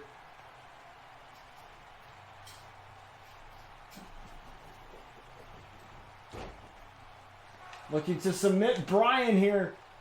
Bryan's in a world of hurt. But Bryan able to get out of it very quickly. As the leg continues to take some damage, but a guilty verdict again. And a rope break again. But Chris Danger this time. Referee's dealing with Chris Danger. And it appears Chris Danger just got thrown out of the match. Or thrown out at ringside. Anyway. So now it's just Jack now. Jack is the only one who he's got Bryan on a roll up. 1, 2. But Bryan with a kick out. Rolling him up again. 1, 2. And Bryan again with the kick out. This is a kick out fest we are seeing here between these two brothers.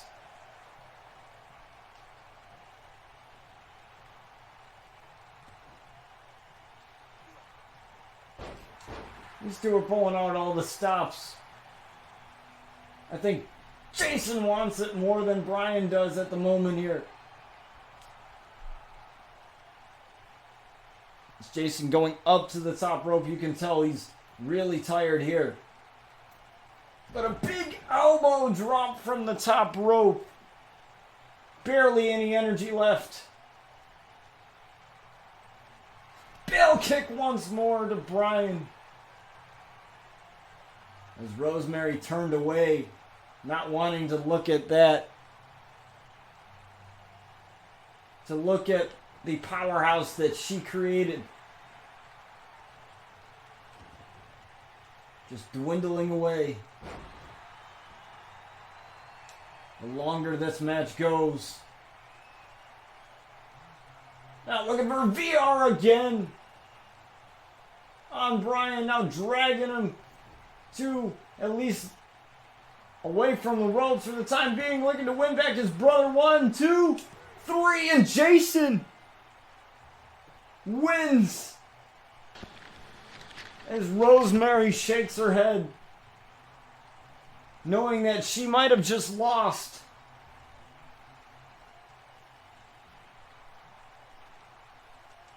The unstoppable power that she had created by possessing Bryan Outlaw and putting her under her control.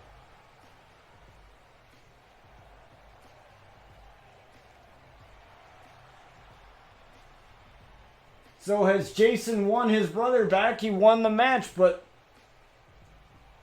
does that necessarily mean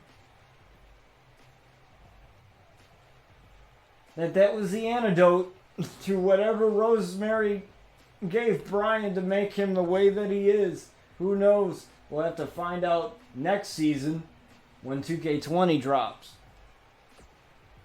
But we must move on. But what a match that was. What heart from Jason to want his brother to come back to normal. As The Undertaker faces Chris Danger in a Hell in a Cell match. Now The Undertaker returned in the episode in which Chris Danger returned to in-ring action after sustaining a concussion from the Outlaws. And Bryan and Jason, and The Undertaker attacked Ricochet in that match. But Chris Danger was also a part of that match. Maybe he was just trying to send a message to Chris Danger saying that you're back, but I can easily put you on the shelf again.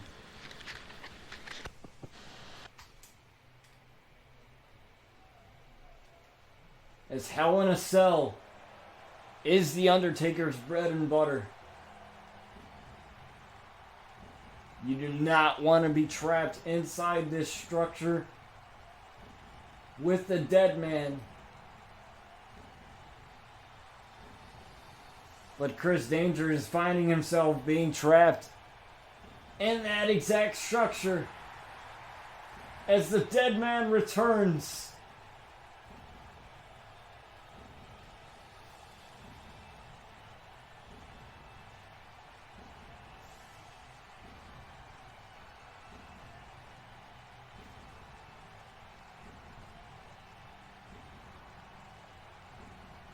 He makes his way to the ring here. Chris Danger can only watch from the back.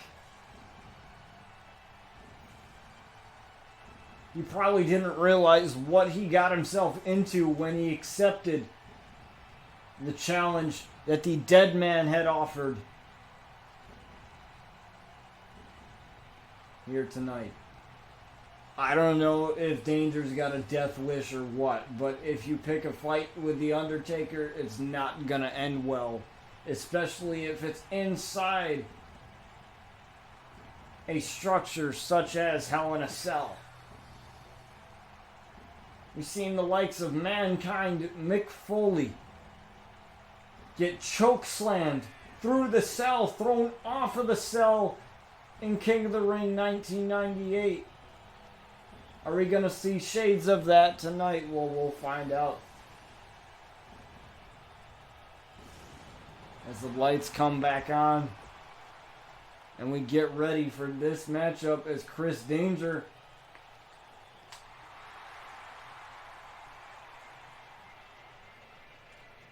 makes his way out here.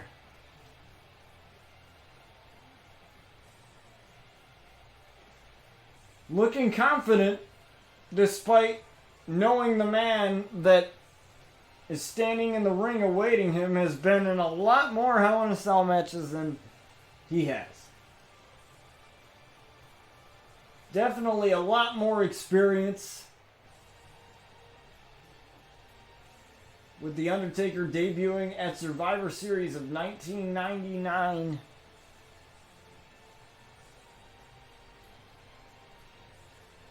The internet darling, known as Chris Danger, definitely has his work cut out for him. But from that walk to the ring, he looks confident. But let's see if he's confident enough to beat The Undertaker. And he's got The Undertaker down to one knee already.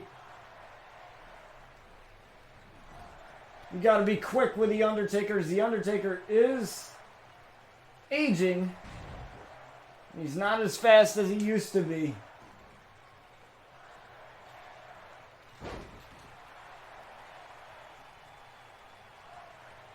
As Chris Danger is just going ham on The Undertaker. This is exactly what he needs to do. He can't slow down, can't give the dead man any time to recover. Especially in a match such as Hell in a Cell. With the dead man rolling out to the outside. And The Undertaker looking to use the cell to his advantage. Knee to the midsection. Knee again to the midsection. As these two continue to traverse around the very claustrophobic environment that is Hell in a Cell. It's only a matter of time before that said cell breaks.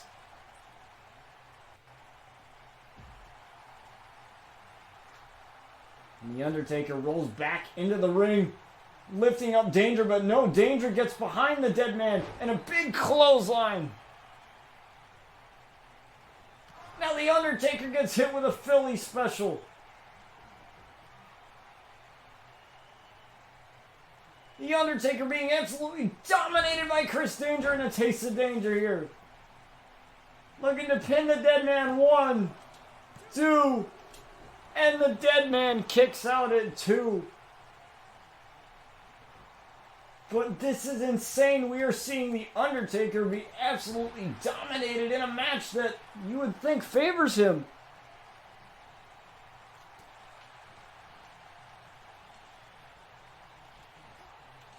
He tried to lift up Chris Danger, but Chris Danger with a backflip there and a clothesline to the outside. Now he has The Undertaker right where he wants him now. Drop kick into the back of the cell. And now these walls of the cell can only hold for such time. And a super kick busted Undertaker wide open. And now back into the ring, as that's the only way that they can get wins here. Don't turn around, Chris. The dead man firing back on Chris Danger.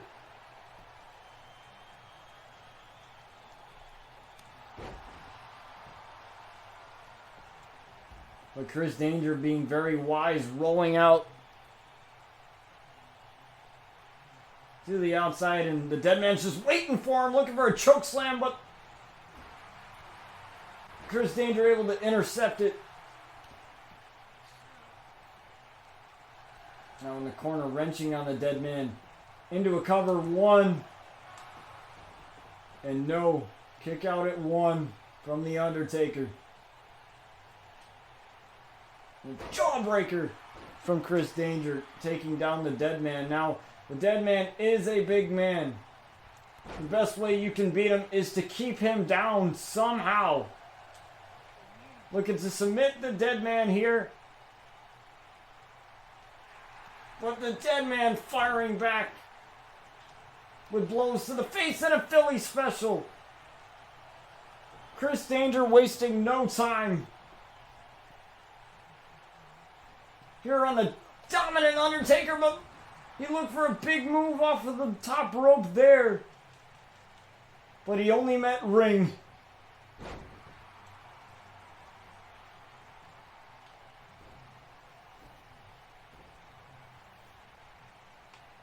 Uh-oh.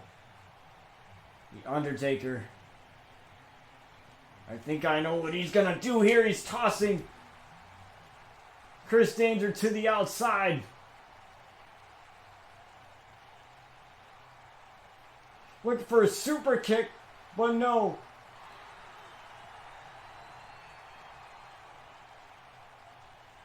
And Chris Danger finding himself an opportunity here.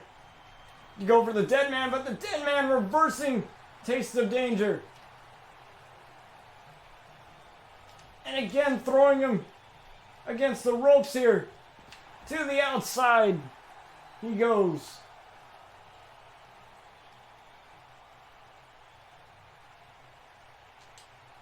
But he waited too long for him to recover, as the dead man a little dazed. But the dead man getting back in the ring, looking for a choke slam here, possibly last ride, but Danger no, he reversed it into a roll up, and only gets a count of 1. Chris Danger looking to go for a Taste of Danger on the dead man. 1, 2, and no, the dead man with a kick out. The Undertaker refusing to go down.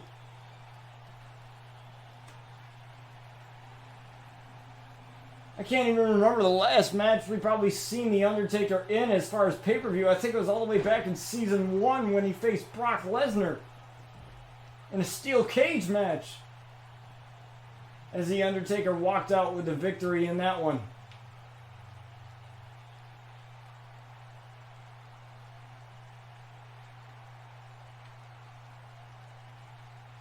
Turning around as he gets tossed into the cell.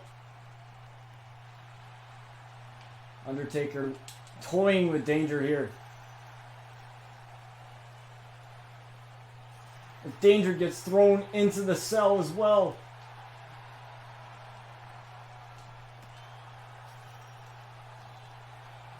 Uh-oh. Taker, what are you doing?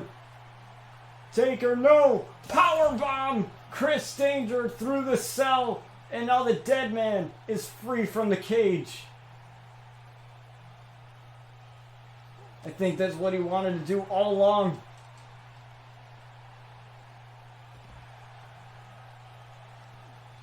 That's what he wanted to do all along.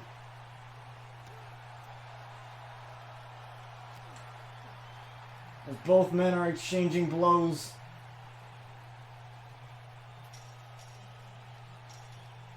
And now the Undertaker looking to take this up to the top of the cell.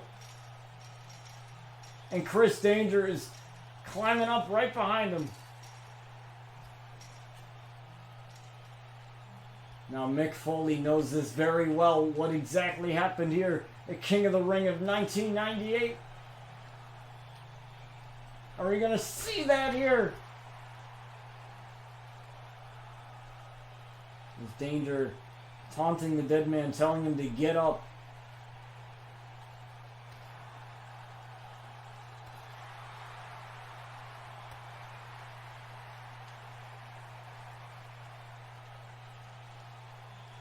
This can't be good here. He's looking for last ride right on top of the cell. Uh-oh. Not a tombstone. Not from up here. Tombstone pile driver on top of the cell, and it still isn't.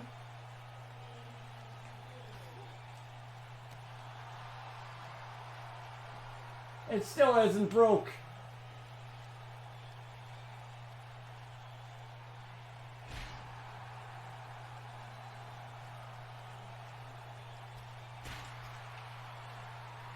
What's it gonna take?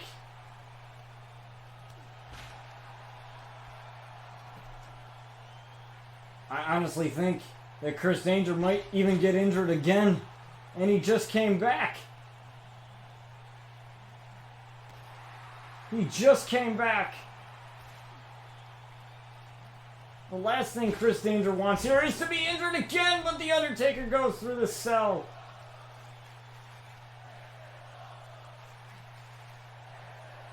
Uh-oh. Now Chris Danger's looking to finish it. Looking to finish the Undertaker with sweet chin music, but no, the Undertaker steps out of the way.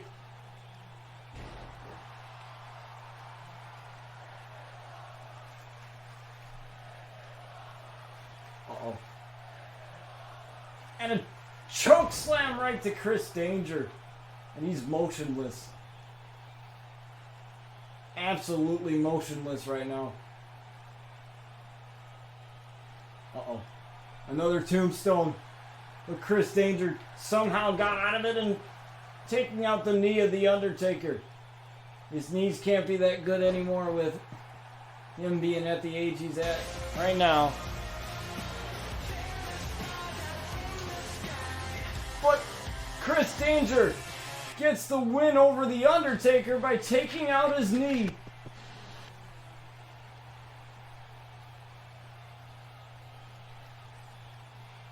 He took out his knee, put him through. Chris Danger got put through the cell while the Undertaker did, and then the Undertaker went down with him. And Chris Danger went down with him. But somehow, Chris is able to survive. Now I have to say, Chris definitely got balls for going for the Undertaker. But somehow, Chris Danger is able to survive.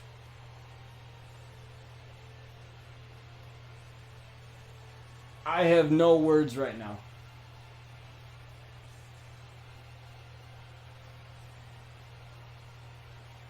You don't think the Undertaker... You wouldn't think the Undertaker would end up losing in a match that definitely suits him, as he's had his fair share of barbaric matches, such as Buried Alive, Hell in a Cell. No, the most barbaric matches that wrestling can offer, but somehow Chris Danger is able to survive.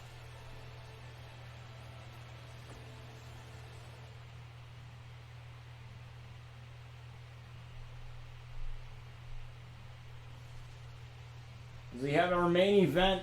It is Zero versus Miles Anderson, and this is a Falls Count Anywhere. Thank you for the follow, Bloodless Lamb.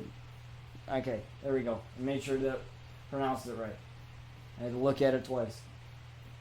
This is a Falls Count Anywhere match, meaning that this can happen in any part of the ring, or any part of the arena, excuse me. The match does not need to end in the ring. Zero wanted this. As Zero attacked Miles Anderson, making a statement. Because soon after Miles Anderson won the RCW World title, he turned over a new leaf after losing in record time to Finn Balor. I believe it was about a minute.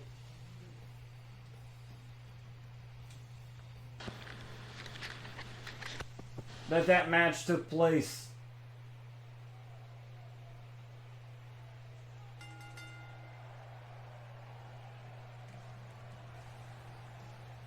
And I apologize again for it saying the Raw arena. It was supposed to have like a custom arena that I made for it, but for some reason the game kind of messed up.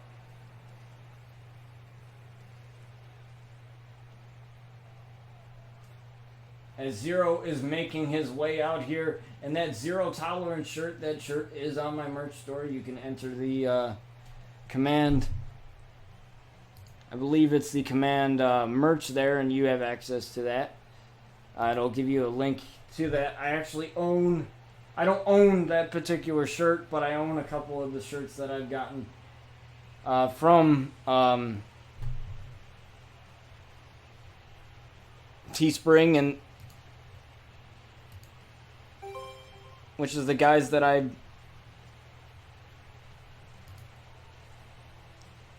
do my stuff through.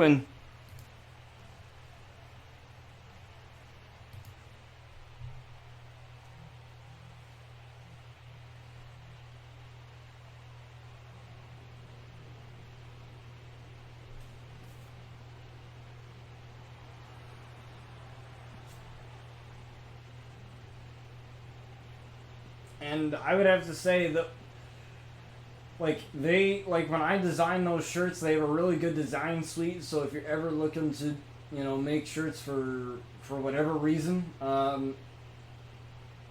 even if it's for maybe a sports team or a club that you have or something or whatever, Teespring is a good place to do shirts, because basically what it is you set up your own storefront, aka your own store. Well, you don't have to set up your own store, but that's an option that you can have. And you link it, to whatever account that you have. You link it, and then you set a price for those shirts. I don't think that there's a bare minimum. I don't think there's a bare minimum. You set the price and you buy. There's two options: one for you to buy and one for you to sell. Because it works two different ways. So if you're looking to just make a shirt for you to buy, you would select that. I'm not sure what the prices range on that. I think it depends on what you want on your shirt. They give a selection of fonts for you to use. However, I highly recommend not using any of the fonts that they give you and using a website such as FontSpace, which is a website where you can find free fonts that you can use for commercial use, meaning that you can use it for monetary value. The authors of the fonts give you permission to do that. So that's a good website that I use for that. There's also Font Squirrel as well. That's another good one. Can't think of another one, but there's like a bunch of them. Just search commercial use fonts on Google, and I'm pretty sure there's going to be something that'll pop up for you. If you need any ideas, I design my own t-shirts, so if you need any ideas, you can message me on Discord. By entering the command Discord, you gain access to the server. which you can get in contact with me, because I know some people don't have they're not into the whole social media thing. So,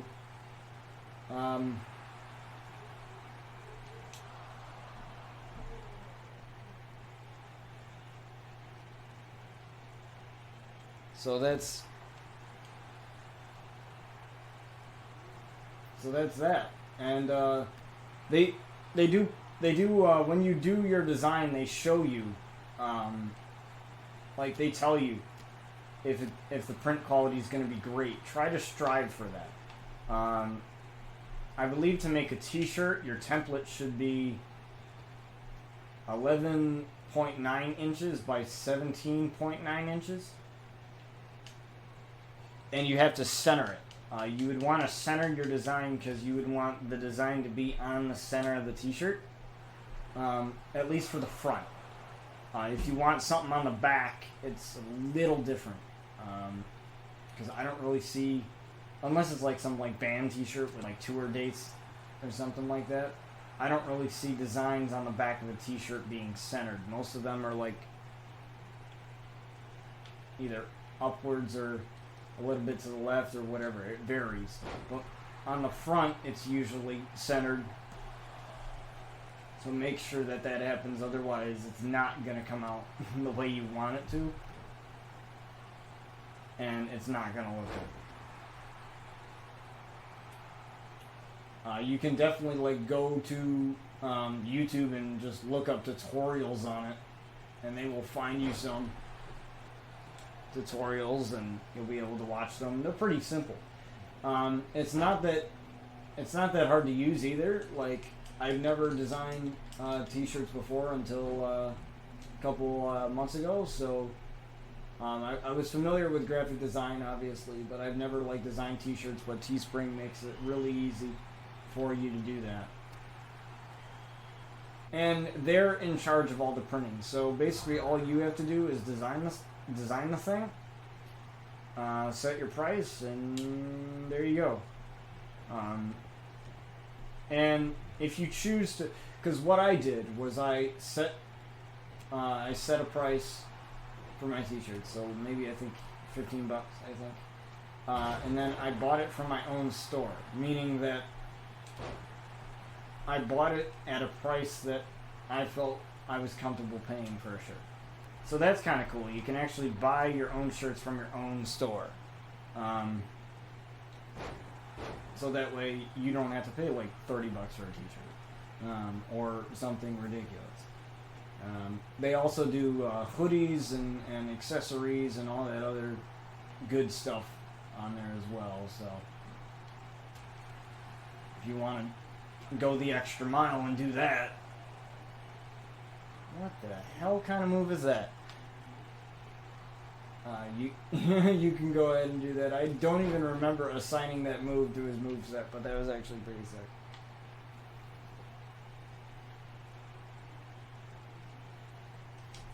Now, Zero is not the type of man to use weapons as he drops Miles Anderson, but Miles Anderson, on the other hand, is that type of guy. So Zero definitely has to use his quickness to his advantage.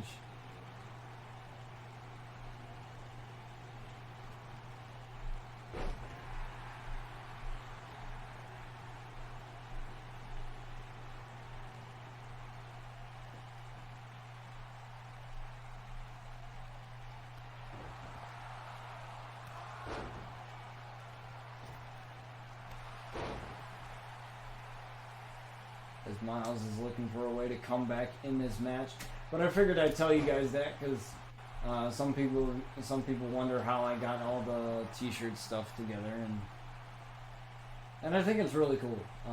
You know, especially you know, when I got them in the mail, and I actually seen the design for myself, because I was kind of skeptical, because I was like, okay, it looks like this on the screen, but is it going to look like that when I unwrap it in the mail? And it did. So, and I've washed those shirts a couple times, and the design hasn't like faded or anything like that. Because normally, especially with like very colorful shirts, like ones that are, you know, bright colors like red or blue or whatever, they fade over time. But luckily, I am a dark t-shirt fan. I like black t-shirts. I like darker colors. I'm not a fan of lighter color shirts, so my designs, they don't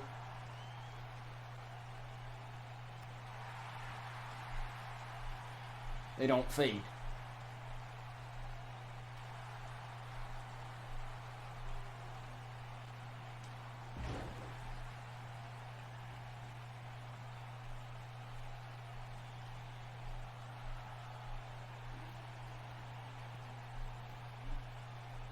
Zero's looking for zero tolerance here on Miles, but unfortunately Miles gets the knees up there.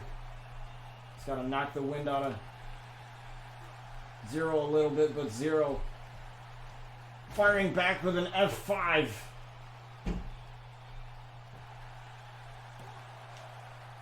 On Miles, but a count of 2 and a kick out at 2.5.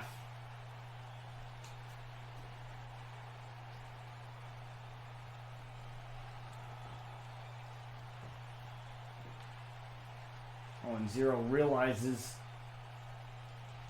that Miles is up.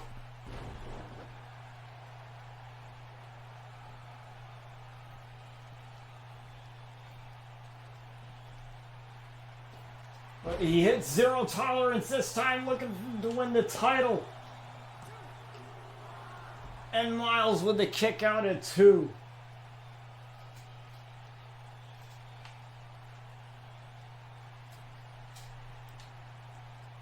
And I'm surprised these two haven't taken advantage of the falls count anywhere stipulation.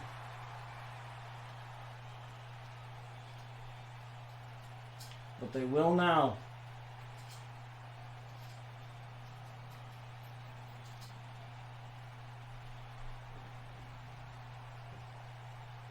Zero is walking away towards the stage as you see the screen cut to Miles as Miles tries to catch up with him.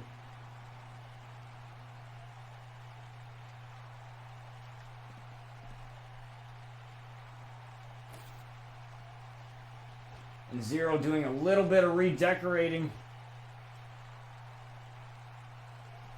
on the announce table.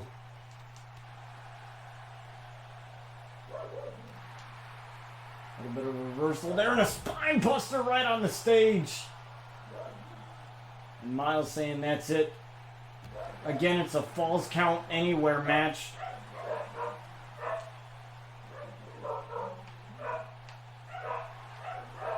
So the referee has to get some time to meet up with the superstars. As I was looking for the referee there, as the superstars were still here in the DDT on the stage.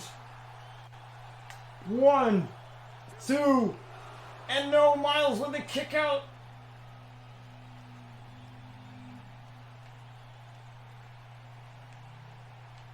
Miles refusing to let go of that title. Uh-oh.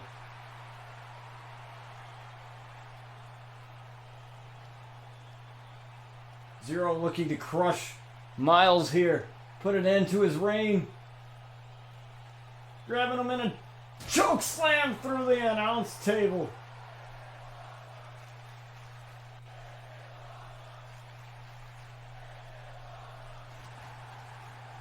But Miles somehow gets up.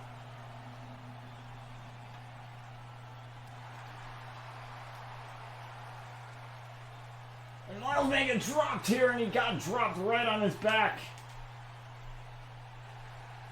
As he waits for the referee.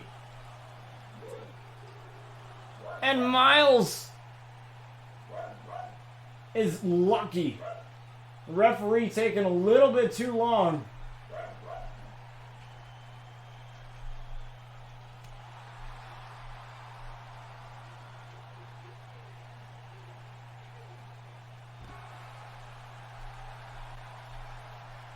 And again, Miles gets dropped looking to win the title.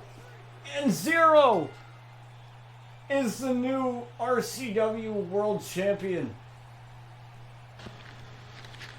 Zero has finally put an end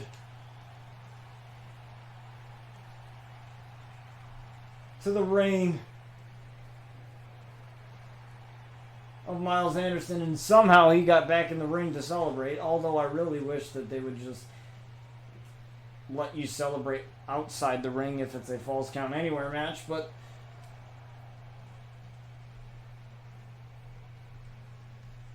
Zero is your winner. Again, I apologize for the fact that this is not in the Liberation Arena that I initially created for this thing.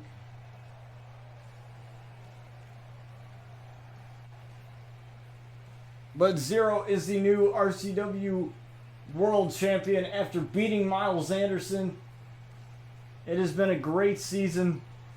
Obviously, with this being the last episode of Season 5, and this being the last episode for at least a while, you know, I would like to say a few words on behalf of that.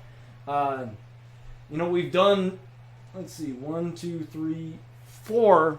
Now, after this is all over, 4 successful seasons in the 2K19 cycle.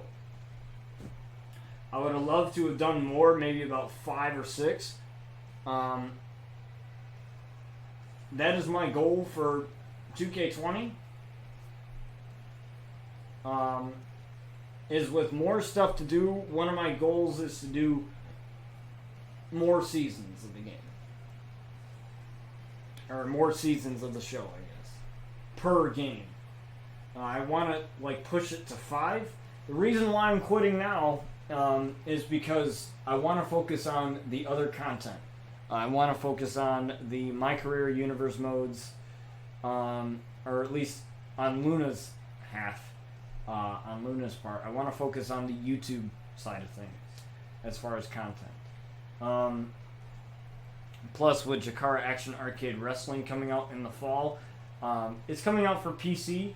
I don't know when it's going to come out for console, probably sometime later. But I want to get everything squared away for the series, for the streaming series that I have planned for that.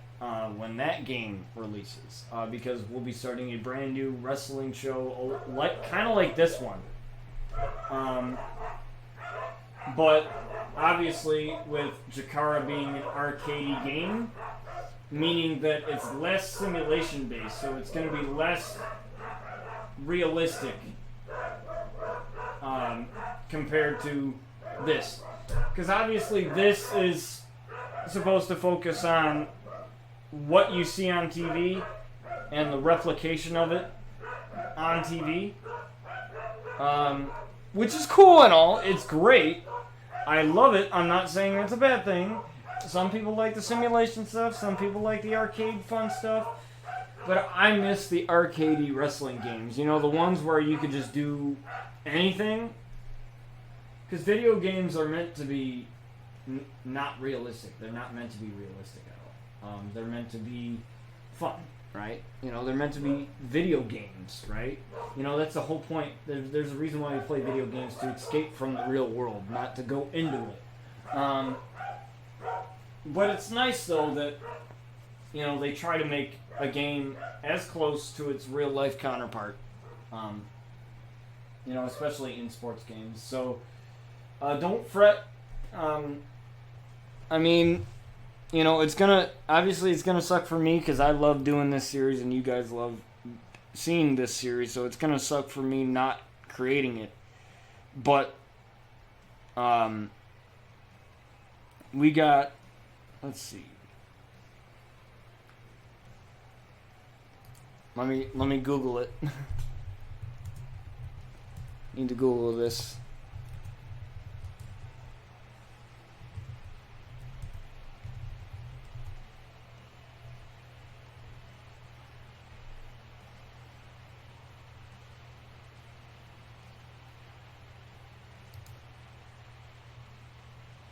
We have about 54 days, so that's probably almost 3 months until the release of WWE 2K20. So we have 3 months. Now I know 3 months is going to be kind of a long time, right? It feels like a long time, but it's really not. It's going to be here before you know it, and the game's going to be out, and we're going to be back right to where we were.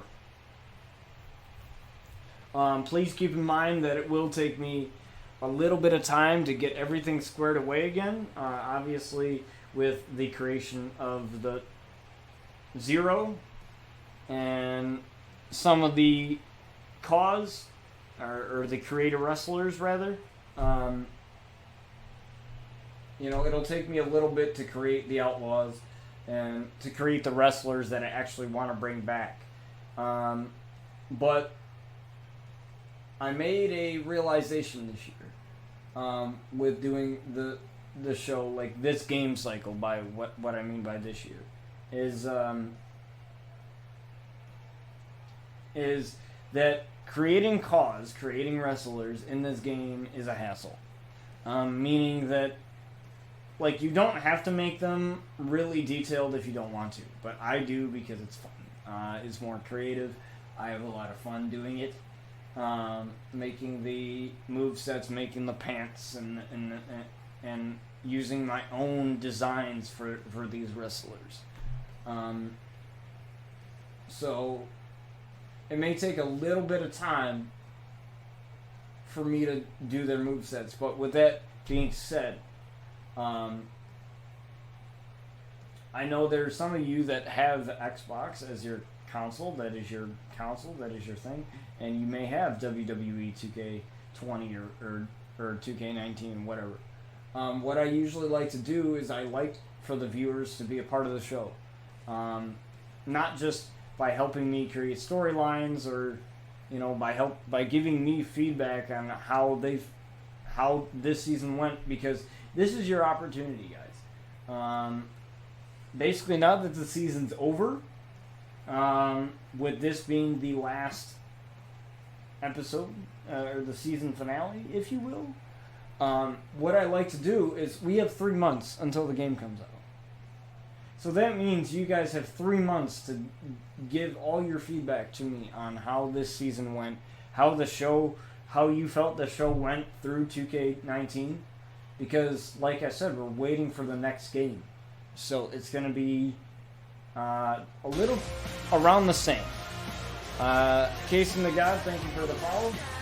We're waiting for the next game. So I know I said it's going to kill me. It's going to kill me not doing this for 3 months, not doing this particular show.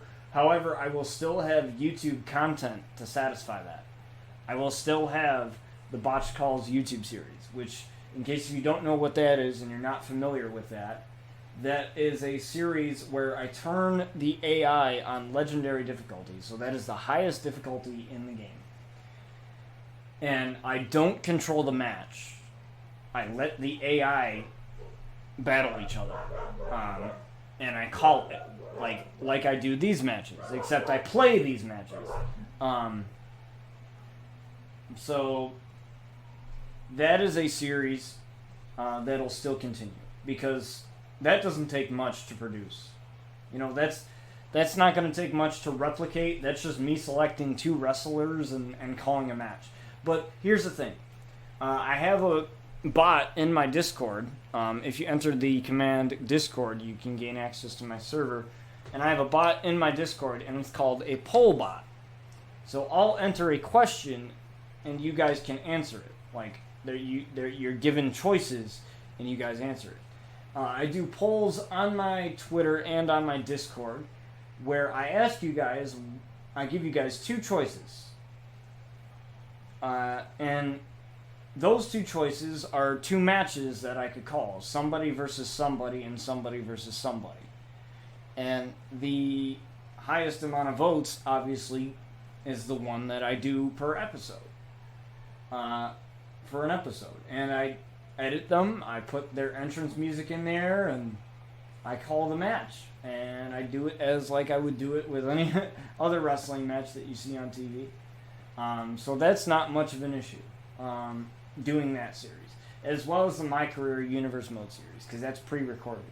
But anything RCW related, that's probably the most labor intensive, meaning that it takes me time to make the wrestlers, it takes me time to make the titles, to make the arenas, to do all that stuff.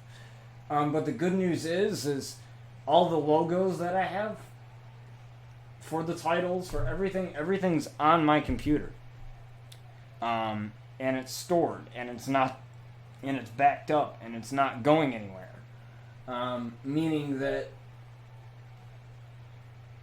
I'm not constantly jumping through hoops, designing, because I felt like I had to do that this year, because I changed the logo, and I did a lot of other things that I felt that I needed to do, that would make the show better, and that's what I did. I changed it up, and it's going well. We've done it for a year. As of August 21st, this is a year and 7 days, a year and a week that we've been doing this show, since 2K18.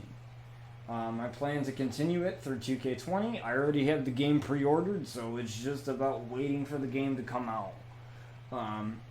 I have the deluxe edition, so I have all the DLC, all the pre-order bonuses, all that good stuff, so that we are not limited when we do RCW and 2K20.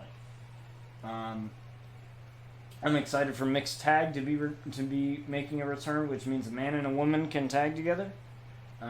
There's many opportunities for match types or for different storylines. Like, instead of it being a tag team versus a tag team, like a male tag team, maybe we could do something where we have the RCW tag team titles and we have a mixed tag team go after them. So we have maybe we have Bryan Outlaw and Sky Outlaw go after him. Maybe Bryan Outlaw and Paige, or something out of the ordinary, to shake things up a bit.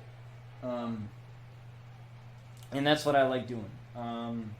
I like thinking of things that are kind of out of the ordinary and kind of cool. Because at the end of the day, it's a video game, so it's kind of what you make of it. You use what the game gives you, and you take advantage of it.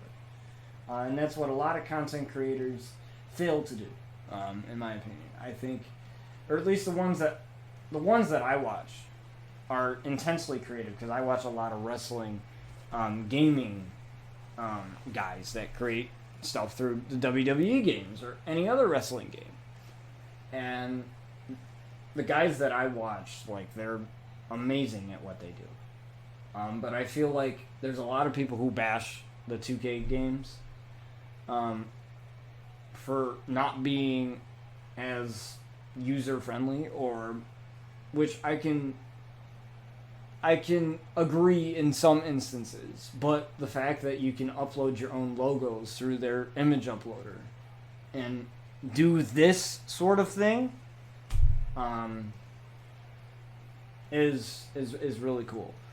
And it's something that I never thought, because I used to play the old wrestling games, and it's something that I never thought could have been even possible in the world of video games today. So with that being said, I thank you guys for 5 awesome seasons of RCW. It's been fun making this content for you guys, and I'll see you guys on 2K20. But don't fret, I still will be streaming. I will just have to find other things to stream, right? We may do some wrestling stuff. We got that Chikara game coming out soon, so and that's its own game. So it'll be separate from RCW. It'll have its own wrestlers, and I guarantee I'll have a lot more fun with that game, because a lot of arcade stuff happens with it. So it should be fun. Like tables exploding when they catch on fire, laser vision, fireballs, video game stuff, man. So I'm excited to see where that game takes us as far as the wrestling gaming community, and that's something that I've tried to bring together because, you know, I'm a wrestling fan. I know other people that are wrestling fans, but the gaming community part of it doesn't really get as much love as it should, and that's the kind of thing that I wanted to do with this show and what my buddy John does with his YouTube series, with the UWGP with his own show. We created a Facebook page for both of our wrestling shows that we do, for both of our content that we do on our channels, and it's awesome.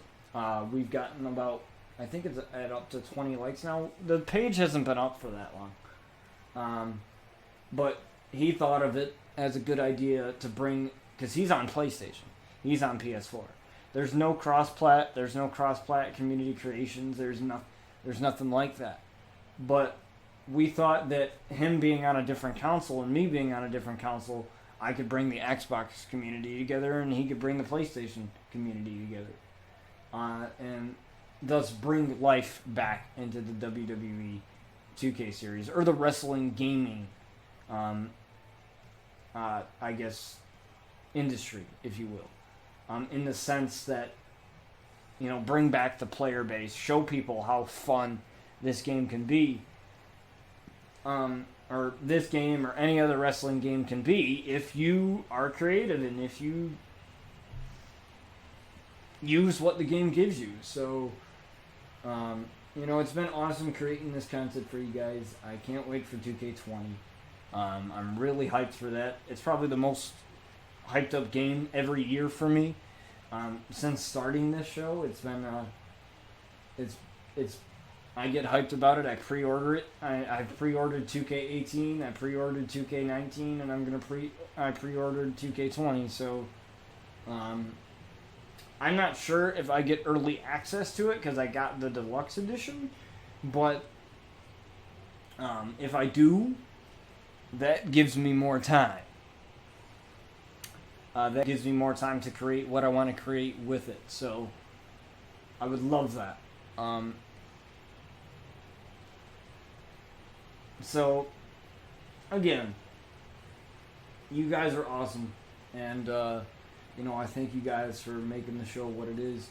Honestly, if it weren't for this show, I wouldn't be in the position that I am right now in terms of college, where I'm going for, you know, to be in the wrestling industry. This is, I never thought that something that I do as a video game or as like a hobby is something that I like do as like a hobby is for, you know, through a video game would actually turn me on to something that is a potential career. And, you know, I transferred colleges and now I'm at a college where I'm happy with what I'm doing, and I'm happy with where I'm going. So that's all thanks to you guys for you know, making the show what it is and making me realize that this is what I want to do.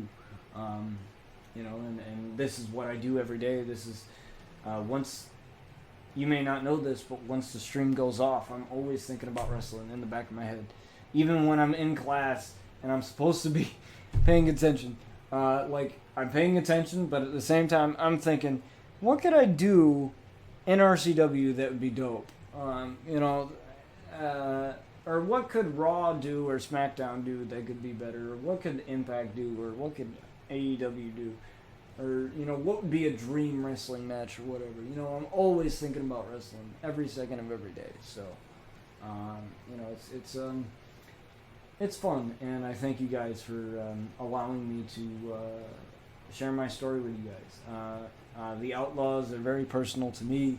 These characters are very personal to me, and I put a lot of effort into acting these characters out for all of you guys. So, you know, it's something that a lot of people say that streaming and content creating and the wrestling industry in general, all of those things can be emotionally draining, meaning that There are some days where you're just kind of, oh, I don't want to stream today, or oh, I don't want to make a video today, or oh, I don't want to edit a video today, or whatever. And there are some days where it's like, where I do feel that way, where I'm like, okay, I don't want to stream today, don't want to do that, but it's good to take a break every once in a while, right? That's why I have Tuesdays and Thursdays off when I don't stream. But being those characters has allowed me to be more confident in myself and really help me grow as a person. And I have you guys to thank for that. You guys are amazing. And I'd like to thank everyone at Avenger Friends. My buddy Slev86, who is celebrating his 33rd birthday today. So happy birthday, buddy.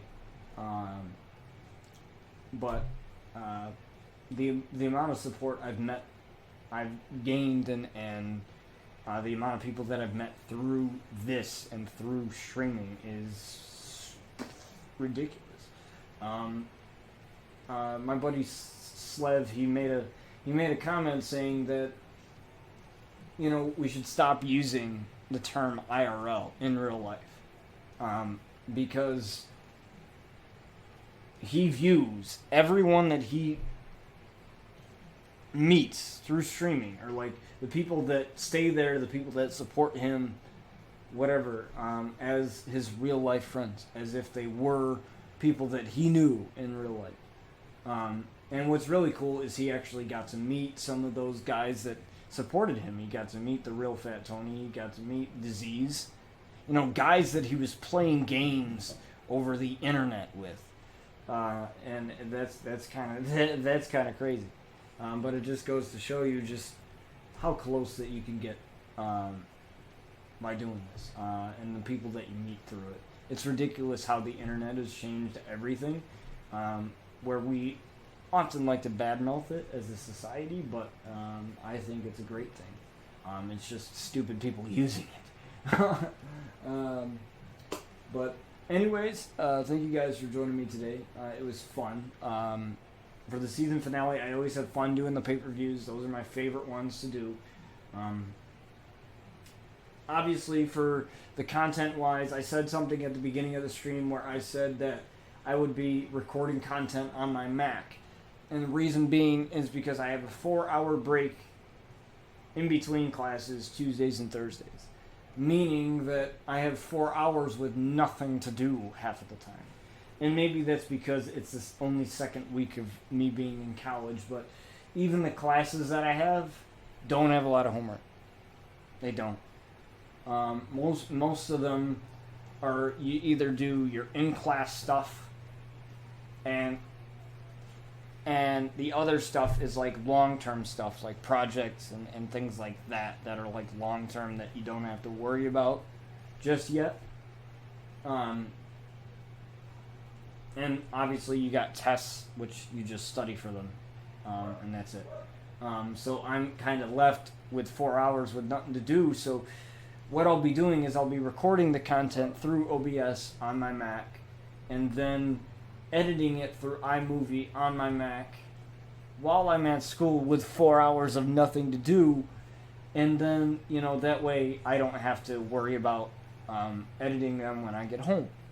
After I've had a long day at college, because college is draining. It's work, it's fun, but at the same time, it's draining. There's a lot of energy that goes into paying attention and sitting for 80 to 90 minutes, give or take, and listening to a teacher talk at you, or possibly doing a class activity, depending on what class you're doing.